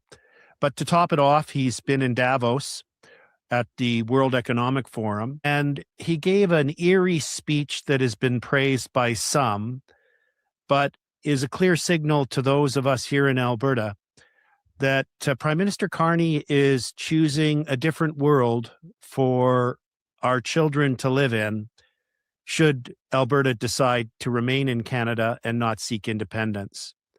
Some of the remarkable statements that he continues to make is this deliberate decision to move away from our long-standing relationship with our largest trading partner, the largest economy in the world, Alberta. Exactly, man. Like, it's not even close, too.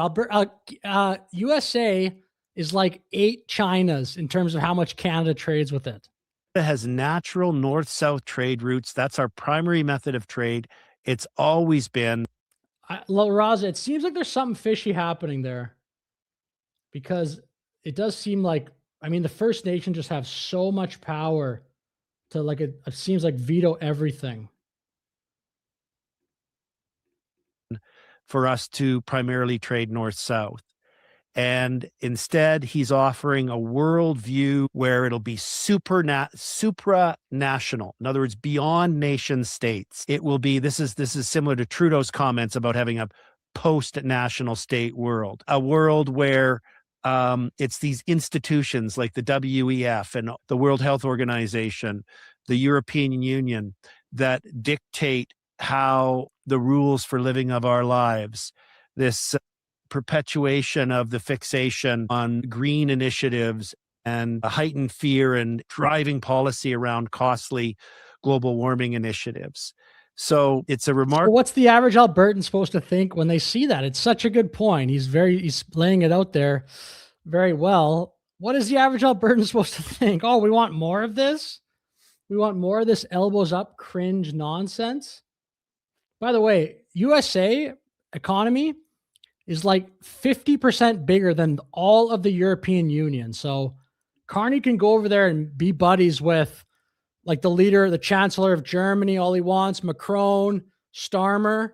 You add up the entire EU, it's still way smaller than America.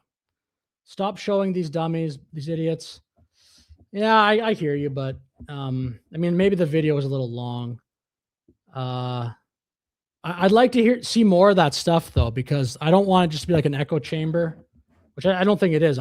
My channel just started, but I'd like to hear the other point of view on stuff just to see if there's like some gaps or some different takes. Maybe there's something that I'm missing. I don't know. Couple indication that Prime Minister Mark Carney is choosing to take Canada into a very different future, even more so than the direction that we've seen in the past decade with the Trudeau Liberals. And, you know, I asked myself, well, why are they doing this? I think it's partly Carney's ego. I think he really sees himself as this great world leader. Me too. You can tell even at Davos when he got an applause, he was just like that little nerdy school kid who had the attractive girl at the dance smile at him. He was just infatuated with himself. But more importantly, and that's the crowd that's going to love that speech too. It's kind of easy to preach to the choir. So if you were independent, would there be borders? Yes. Separate passports or currency? Yes. I mean, I think those are just, that would just be the way it would have to be. The treaty lands were transferred to Alberta in the 30s. Read Treaty 678, ceded permanently. They probably are school teachers. This is full on what insane liberals spewing. Yes, I'm kind of behind on the chats, but whatever. Part of the reason I think the federal liberals Alberta Beard, hello. Thank you for chatting. Thank you. Sadly, they are real. Are doing this grandstanding on the international stage is they're trying to distract. Have a debate. I would. If someone wants to debate, they can. They're trying to distract from their own failings. Look at the situation Canada's in. Unprecedented debt, spiraling inflation, cost of living crisis, young people who can't find jobs, a housing crisis, crime that's out of control, yet fixation by the Liberals on confiscating law-abiding citizens' guns. They're not doing so well. Canada's in really bad shape, and Prime Minister Carney needs a distraction, and he needs a boogeyman, and he's using La Raza dropping the the dark humor. That's a deal. 500B bang. You guys could buy Greenland. We don't need to borrow that. I've heard elbows up a few times, but what does it really mean? Oh, wow. I'll say that in a second. Just like Venezuela used to blame the economic failings of socialism in Venezuela on embargoes and sanctions from the United States, Carney's trying to create a similar distraction to cover up and mask the incredible policy failings of the federal Liberals. And he's doubling down on everything. It's going to get worse. But Alberta has a choice. We are in a petition drive. We have a referendum coming on independence in October. And, you know, why is it that Alberta just can't stay in Canada? Well, one of the reasons we can't stay in Canada is there's three. One is structural. We can never have a voice. We have taxation and Paul, it's It's like elbows up it's a term from hockey where you put your elbows up. I think it's from Gordie Howe, actually, like one of the best hockey players of all time, where you're in the corner. It's like a way kind of to protect yourself. Like someone comes to check you, you put your elbows up. And then hockey's obviously a big part of Canadian culture. So the Liberals during the election, after Trump was trolling, saying 51st state, the Liberals came up with this slogan of, well, we're in trouble now. We got to play defense. We got to get our elbows up and not let, I guess, USA take Canada as the 51st state. That's kind of the whole general lore behind elbows up. And then, yeah, it became like a campaign slogan, which actually worked too, by the way, because the Liberals won and they erased a huge deficit from the Conservatives. Plus Carney, they switched their leader out, but yeah, that's it. And regulation and policy making that affects our lives, that restricts our rights and freedoms, that curtails our economic potential, that's imposed by Ottawa. And we can never have a voice because, as we all know, when you look at the allocation of seats in the House of Commons, the new government is always decided east of the Manitoba border prior to the polls even closing in Alberta. So we have no voice. We have taxation and policy and lawmaking and taking of rights and imposing of obligations on us without Hello, goalie dad. Thank you for chatting. Hello. representation. Now, and the reality is that people have asked me, well, what happens after independence? Someone contacted me whose husband works for the railway. Well, the short answer is nothing. Okay, 45% plus. That's for support for the separation. That'd be like, I mean, that'd be great for the separation. That'd be very good. 700K. I think you're talking about maybe the signatures. CN has employees across the country and rail lines across the country. CN Rail will continue to have rail lines in the independent country of Alberta. Let's look at the example of Canadian Pacific, Kansas City. As you may be aware, some years ago, Canadian Pacific and Kansas City Railway merged. Their head office is in Calgary, and it's called CPKC, this railway. Well, they have rail lines and employees in Canada. They have rail lines and employees in the United States, and they have rail lines and employees in Mexico. So if you work for Kansas City or CPKC in the United States, you'll get paid by the American subsidiary. Right now, if you work for them in Canada, you get paid by the Canadian subsidiary. After independence, if you're working for CPKC in the country, the Republic of Alberta, you'll get. I still can't believe Carney made that speech. Like, so reckless, man. I can't believe that. And that, like, it's just obviously Trump's going to remember that. Trump hates that. I don't obviously know Trump at all, but that'd be sweet to meet him one day. But he's not going to like that. You're trying to embarrass him on the world stage in front of everybody. Like, and you're sitting there watching that as the president of the United States going, well, what the hell is this? Of course, that's going to bother him. He's going to remember that. Like, it'd be kind of, you think Carney could have a Zelensky-like moment in the White House where they're shouting at each other, you don't have the cards. You don't have the cards. Paid by their Alberta subsidiary. Nothing will change. This is not as earth-shattering as it may seem on its surface. It is very. Yeah, the 1776 is pretty, although if the movement started saying that, it'd be like, the people, the CBC crowd would say, oh, I told you, it's an American movement. Very common for companies to operate in more than one country, and they do it just fine. It's not a difficult task. It happens every single day. So we need Extinction Hauling. Thank you for chatting. Thank you. Can't wait for separating from Kami China. I don't got the impressions like that. Unacceptable Fringe has funny impressions. Remember, you're not Canadian.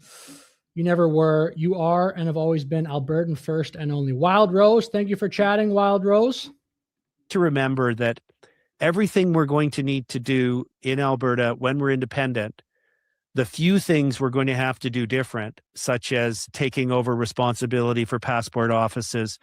Somebody commented, well, Joe Rush, already replied to Joe Rush. Shout out Joe Rush from PEI. Have now lived in Alberta for 15 years and of 50 plus years of life. Cool. What are you going to do with the federal prison? Well, we have capacity in our provincial jails for 6,000 inmates, and we have capacity in our federal prisons that are located in Alberta for 2,000 prisoners. Part of the negotiation for Before the vote or after Wild Rose? Is that what you're referring to? For separation and independence, we will place a value on those federal prisons. We will pay that value. We'll buy them from them.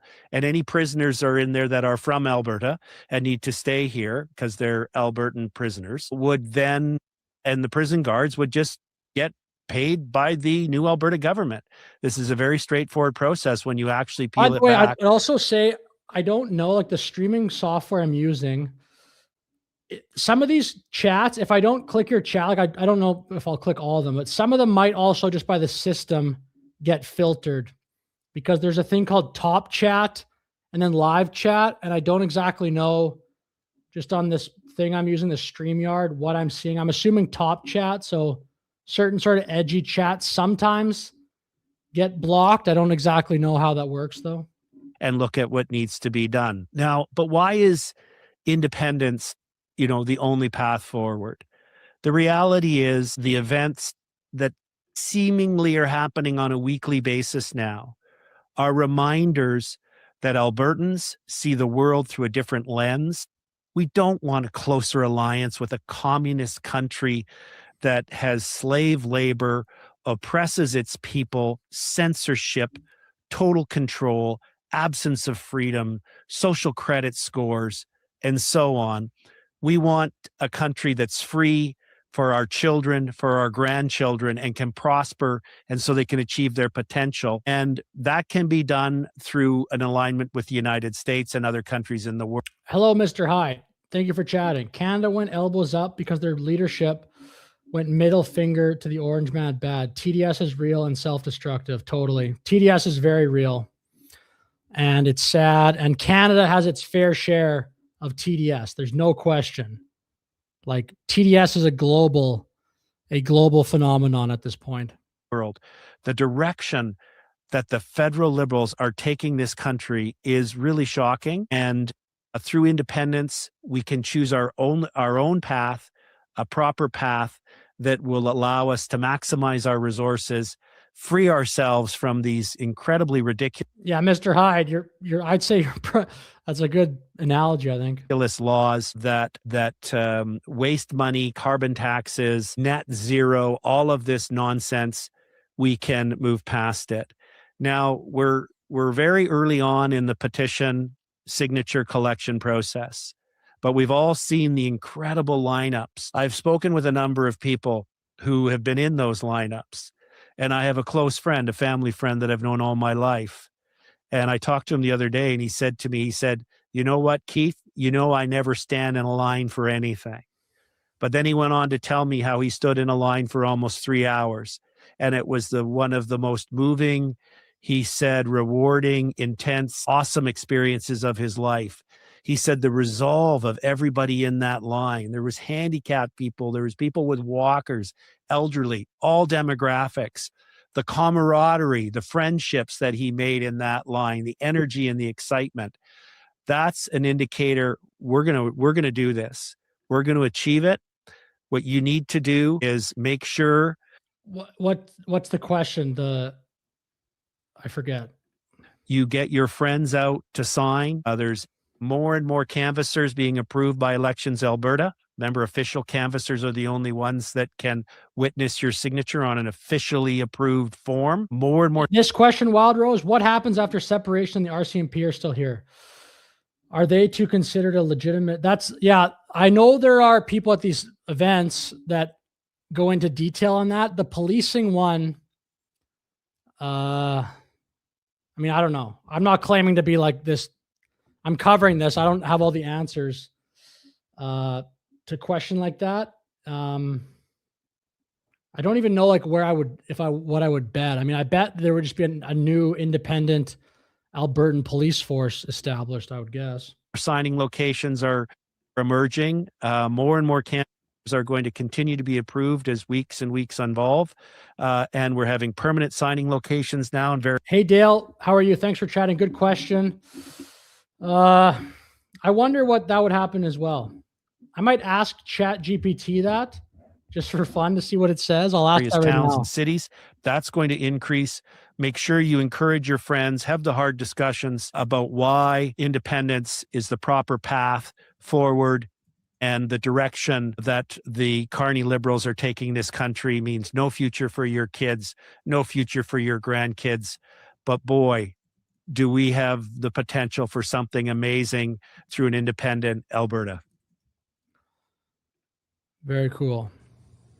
Canada's deal with China could complicate the coming renegotiation of the Canada-US-Mexico agreement. That's the message from U.S. Commerce Secretary Howard Lutnick this week, following the Prime Minister's speech in Davos and after his trade mission to China that saw the countries reach an agreement allowing some Chinese electric vehicles into Canada's market in exchange for agricultural tariff reductions.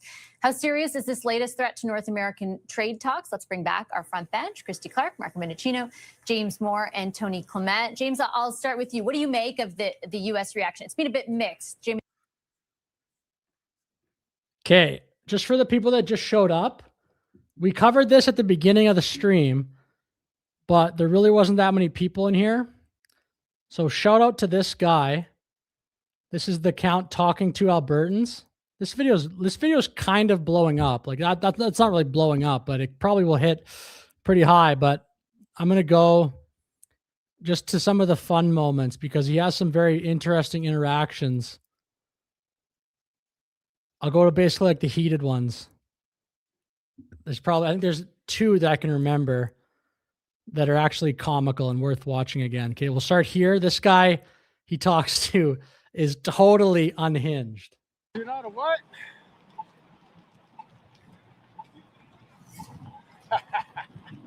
Okay, so that guy said some really good stuff there. And guys, it's really hard. It's really cold. Hey, how's it going? Good. Do you support Alberta independence? That depends. Is it a right-wing movement? So ChatGPT says likely the Canadian dollar. It would just keep using the Canadian dollar. So that's like, you can already tell he's an NPC. The Canadian dollar? Or sorry, that's not what he said. Is it a right-wing movement? My wires crossed there. Well, I guess you can classify it however you want. I think it's kind of for everybody. Yeah, the Nazi said it was for everybody until they start weeding out the Jews and the gypsies and the homosexuals. Right. So, you know, Jeez, dude. this is where I'm going with this. Like, I'm going straight to the most deranged stuff I could say. what is your standpoint on that? Well, I'm not What's your stance on gun control? Do you still want to keep gun control in place? Or do you want 45,000 plus deaths like we have in the States? Everyone says we don't have a military in Alberta. It's not like we're going to war because we're separating. It'll be a negotiated settlement. We will have a transition period. Yeah. Yep. Thank you for chatting, Trip. Thank you. Thank you. Yeah, I think that's very, very, very valid. I just asked, I'd love to talk to you. We want school shooters as well. I'd love to talk to you, but you're kind of standing right on the curb there. It makes School shooters. me too nervous. I don't want to make it a safety hazard for you because I'm distracting you. You could get hit by a car. So, okay, you brought up gun control. So what's the issue What is the issue? in Canada right now? Well, nothing right now. It's nowhere nearly as bad as it is in the States. In the States, you have kids that are afraid to go to school and learn because some This is about, I think, like the flow of people, right? Wild Rose, after, if Alberta voted to separate, could people come like for work permits for people coming from like Ontario and stuff? I mean, I think that's what you're referring to here. I mean, that's obviously all stuff that'll have to be sorted out. Yeah, it's not like if Alberta separates, there's going to naturally still be like advantages that Alberta can get with the former Canada and America and all vice versa on trade and everything. Like those things aren't just going to go away. These countries will have to deal with each other, even though there'll be some initial, obviously, maybe hurt feelings. job might show up and hose them down. You can't go to a McDonald's because some whack job might show up and hose you down. Right. You know, like you go. But like, is that happening in Los Canada? Angeles, and never mind the black on black crime, which is created by white racists, by the way. This guy's so ridiculous. Let's hammer that one down right now. But you have a program where the top 1% are trying to kill off the poorest of the poor, and Yeah, Carney is very similar to Obama. I agree. it's just so coincidentally that the poorest of the poor, especially in the States, happen to be black, Latino, and Native. Well, could we talk about Canada? Because we're here in Canada. I mean, that's the States. It's A lot of what's happening in the States is going to be happening here, especially when you have white racist cucks trying to act like Big Brother down to the South. Right. I see on Facebook, Are you white? No, I'm Métis. Okay. Am I white? My culture was robbed by white settlers and This guy's such a baby, man. colonizers. Would you mind if I ask you your opinion then on the treaties in Canada? Like, do you have faith that they're going to be able to deliver on their promises, or are things going to get better for Hello, Dale. Thanks for chatting. Awesome, bud. I'm in Edmonton. Where's everyone here? Alberta Independence. Indigenous people? The only way things are going to get better for Indigenous people is if I think, and I don't mean to sound like a racist asshole, if all the whites pack up and go back to Europe. Let us have. I mean, that is a pretty racist thing. I don't mean to sound racist, but I'm going to say the most unhinged, racist, garbage, evil thing you could almost say. I don't mean to sound.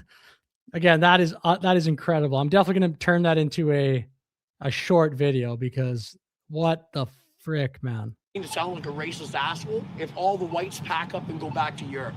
Let us have. I mean, that is a pretty racist thing to say. Yeah, but it's okay when the whites go and say. So, but a few minutes. When they do what? When they want to live? What did the whites do? Or what are you talking about? Things that happened like 7, 8, 10 generations ago? You said something about Nazis and exterminating groups of people, and now you're saying all the white people need to leave. Like, actually, you know what, sir? Thank you so much. Have a great day. Yeah, you don't like my. God bless you. Well, I mean, I don't. It's a fair thing, but there's some obviously.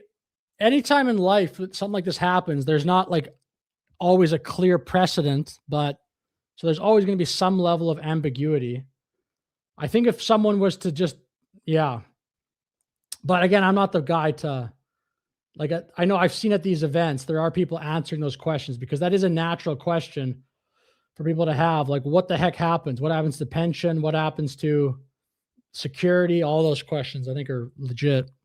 I'm going to get aggressive with you here. Have a great day. God bless you. Economy's failing. Like, poverty is rising. That's the world market, if you ask me, right? Okay. I gotta go.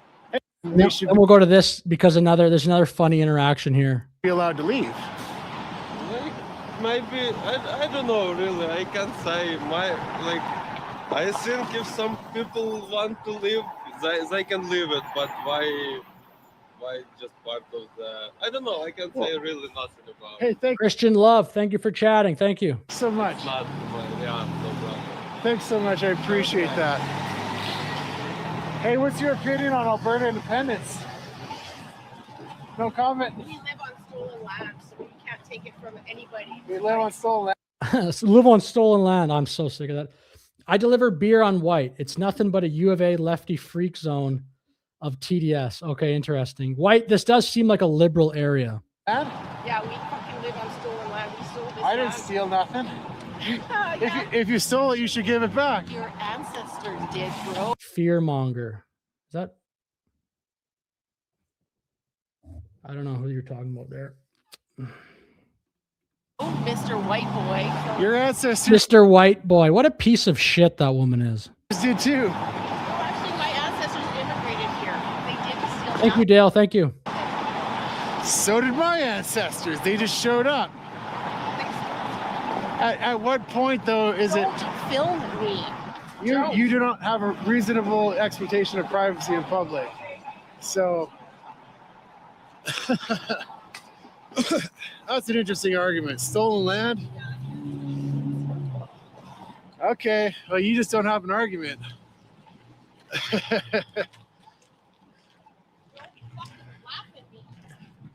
I'm just gonna point the camera at you. Yeah, don't fucking Because I'm crossing the road. Hey, This asshole. I'm not stopping. I'm not This is funny, man. stopping. There's a flag out here. Okay, I'm gonna go the opposite direction that you go. Okay. See you, Barrett. Good night. God bless you. Hey, what's your opinion on Alberta independence? Oh, you're still here. Never mind.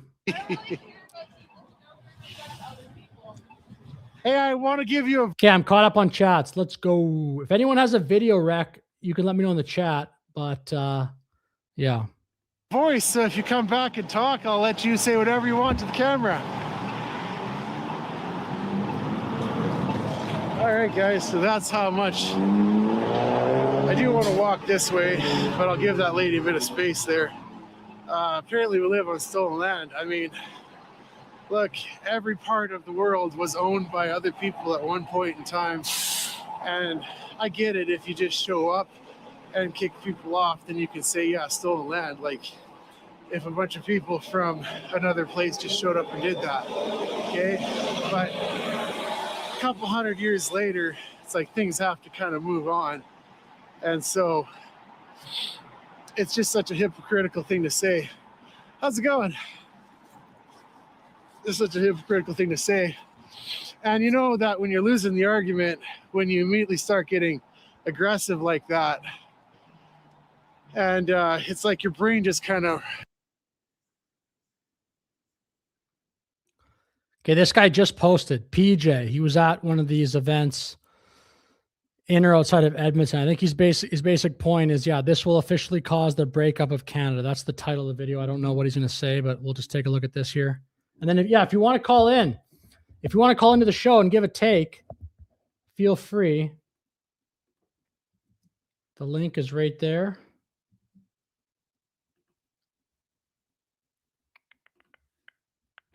Real here. Mark Carney's writing full-blown Trump derangement syndrome straight to a majority government here in Canada.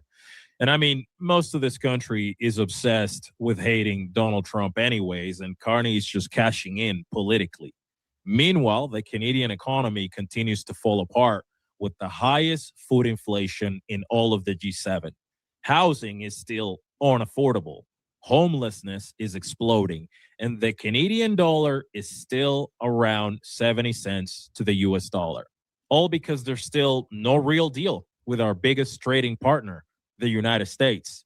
And instead of fixing that, Carney is, of course, cozying up to China, a country that doesn't even come close to the United States when it comes to the amount of back and forth trade that we do. And Carney's doing that because he wants this fight. It's the perfect scapegoat. I'll do that. I'll play the bit of this video, La Raza, and then I think I'll finish on that. Maybe I'll go live a little bit later. But I'll do this. And I mean, it's kind of getting late, but would Canada...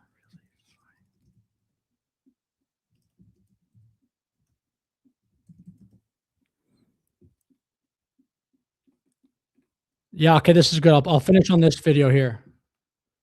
Thank you for that rec. Yeah, I will. Yeah, we'll see. Well, the fear machine is hard at work here. They've got the media here in Canada is ready to go.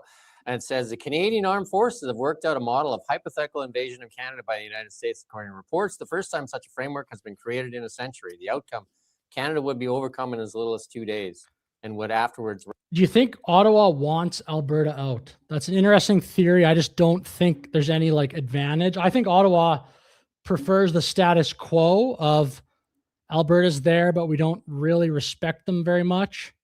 I think Ottawa's gotten very used to that arrangement. But Rely on hit and run tactics like Islamic radicals in Afghanistan against Soviet invaders. 2 days would be stretching it, I think. Yeah, I agree. Greater Canada. Well, I heard I think I've heard a play like a theory of Saskatchewan, Alberta, and then some of the Northwest Territories can kind of form a new country. But the biggest stretch, they're relying on guerrilla tactics. What did the Mujahideen in Afghanistan and then later the Taliban. What did they have that we don't have? Spot the difference. What did they have? A fanatical, extraordinary loyalty to their group. Not just the religion, but the clan system, the land even. You know, a really, motivation so powerful, loyalty so powerful and dominating that they were willing to kill themselves. They were willing to literally to go and blow themselves up if it would help their cause. Do we have that in Canada today, do you think? Would you think there would be people up there in Iqaluit ready to blow themselves up to destroy an American tank or something like that? This I don't story, think so. this story is absolutely ludicrous. Like, it's not going to happen. It's absolutely just, and who's it for then? Who's it for? A few of the boomers that watched that show we showed, that lady, the crazy lady, they got a gun and they're getting ready to fight the Americans. I think he's talking about Laura Babcock. 'Cause I saw some of her posts on X of like, do you see the curling post?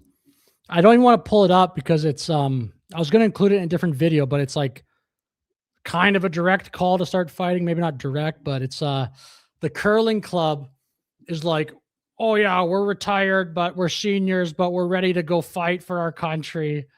And I saw Americans on X mocking it. It's so funny. You'd end up fighting some other Canadians because there's likely to be a parade in the streets in some areas. Like, people have Yeah, to that poll showed that there would be something like 20% of the population would celebrate it and welcome the Americans, which is and most of that would be the youth, the people that have the ability to fight, not the old people. I mean, this article is for who? The boomers, to make sure that they're entrenched with Mark Carney. Is this what it's for? This is ridiculous. It's absolute ridiculous stuff that we go to sleep every night under the protection of the Americans, and then we're putting this garbage out. We're putting this out. The last time there was 2 incursions on the west coast of Canada by unidentified flying airplanes that weren't that we had to scramble jets for. It was the Americans that responded because the Canadian ones were still sitting on the tarmac, couldn't fire them up. So get real. But quite like I said earlier, the only thing, I mean, you could complicate this and say there's a few other things, but at the end of the day, the only reason that an ICBM isn't landing on Mark Carney's head right now, or the last sort of obstacle to that happening, is the United States of America, their military. Their, the NSA, they have, I can't remember the name of the organization that they have, where they detect rocket flare anywhere in the world using satellites. So they know if a ballistic missile has been fired. All that stuff, that's what keeps literally Mark Carney, our leader, safe and happy as he sits in Ottawa. Jeez, this channel doesn't give a fuck, bro. This channel doesn't give a shit about, I don't know if YouTube loves hearing that, but otherwise, theoretically at least, a country like North Korea, Russia, could just take them out. It could theoretically happen. So, I mean, you can't overstate how reliant we are on the Americans. It's not possible to overstate it. They are our military. They are our soldiers. they are, that part's obviously true. The military part, they are. Canada regularly sends members of its armed forces on exchange programs with American military units, but Donald Trump's aggression has brought this cooperation into question. Jeez. Okay, anyway, I'm going to take a little bit of a break. If anyone has some just last minute chats you want to throw in there, I'll read a few. And then maybe I'll go live a little bit later. I like going live. Like if I'm just going to cover news as opposed to making little videos, but making videos is nice too, but going live is just, you get everything out of the way and then you don't have to edit the video and stuff. But anyway, if the channel does end up getting big, there's like some strategies I could probably do about cutting up little videos and stuff from these lives, but it all takes work. I did sub a while ago. Oh, thank you very much. The TDS tactic. The TDS is crazy in Canada. It's so nuts. Jesse, oh, thank you for chatting. Jesse Chorkari, something. The sooner we leave, the better. Let's go, Alberta Patriots. Thank you for chatting. Last time we had Newfies, they were tipping an NDP government. We all got laid off and they went home. Alberta needs skills, not Newfie ditch diggers. Last time we had Newfies here. Alberta needs skills, not newfie ditch diggers. Oh, the only newfies I ever met in Alberta were cool, but I didn't meet a ton. But Looking Glass, virtual confirmation. How Alberta feels, in my opinion.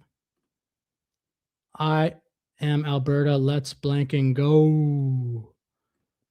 I run a Patriot channel on another site with global members. Oh, cool. I'd love to promote your channel. Please post email. I just did post my email actually about my email right now is in the description of the video. I don't, I'm kind of shitty with checking email, but my email is in there. It's in the description of this video. You have a channel. Very cool. Very cool. Like on Rumble or something. You don't have to say if you don't want to, but on something like Rumble maybe. Pucker Up Canada. You can kiss Alberta's A. We are leaving. Great stream and a fun hangout. Thanks, Eric, and thank the chat and the chat. Yeah, well, thanks for chatting, La Raza. That was great. La Raza for Trump 130. Thank you for being here. Only TDS in Alberta is Trudeau derangement, but that is completely justified. Yeah, I was about to say that actually. Though Carney is worse.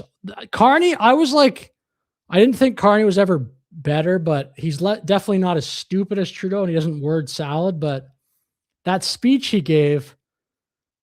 That speech he gave might be more destructive than any speech Trudeau ever gave, because the Trudeau speeches just kind of let the world. I'm making a bad example because as I'm saying this, I'm word salading because I'm getting tired. But the Trudeau speeches let the world know that the leader of Canada was like not up to the job. Just talked about LGBT stuff and climate change. If you notice, Trudeau would always pivot back to that stuff because I think that's truly the only subjects he had any level of comfortability. LGBT, climate change. So at least when Carney could talk about economics, but that speech he gave was darker and worse than any speech I think Trudeau gave, because you're just going to totally piss off the most important country. That was so dumb. And then every Canadian has to freaking deal with that. The more Easterners we let in here, the more they'll start voting. Yeah, I hear you. I hear you. That's happened a little bit, although these states are still going good. But in like America, Florida and Texas have that as a concern, at least when people move from California and New York. You at the foot, God's given Alberta your kids, men not born. I read. Very nice. Yeah. Courage. Sign for Alberta. It's like working all week, giving your money to someone who doesn't like you. Then they spend your money on other people in other countries and leaving your citizens without, but charging you more. It's very annoying, man. The spending, like you'll see, remember there was a gender just rice project in Vietnam or something. That might've been America, but then when there was all those Doge discoveries in America, in Canada, they were going through our government website and being like, oh, look at all this other crap. And then I think the government changed the website so you couldn't see that stuff anymore. The only way out is by withdrawing from Confederation. Ottawa has signed insane globalist commitments into law. Thank you for Republic of Alberta for chatting. I think you might have been here the other day, or maybe it was someone with a similar name. Jesse, we must close or past our minimum. I wonder what it's up by now. We get 5-10K a day. Yeah, I know. We were kind of trying to figure that out earlier in the stream just for fun. I don't know what it's at. High, though, I bet. I bet it's good. Liberty is not a gift handed down. It's a flame kept alive by ordinary people who refuse to bow their heads. Facts. Yep.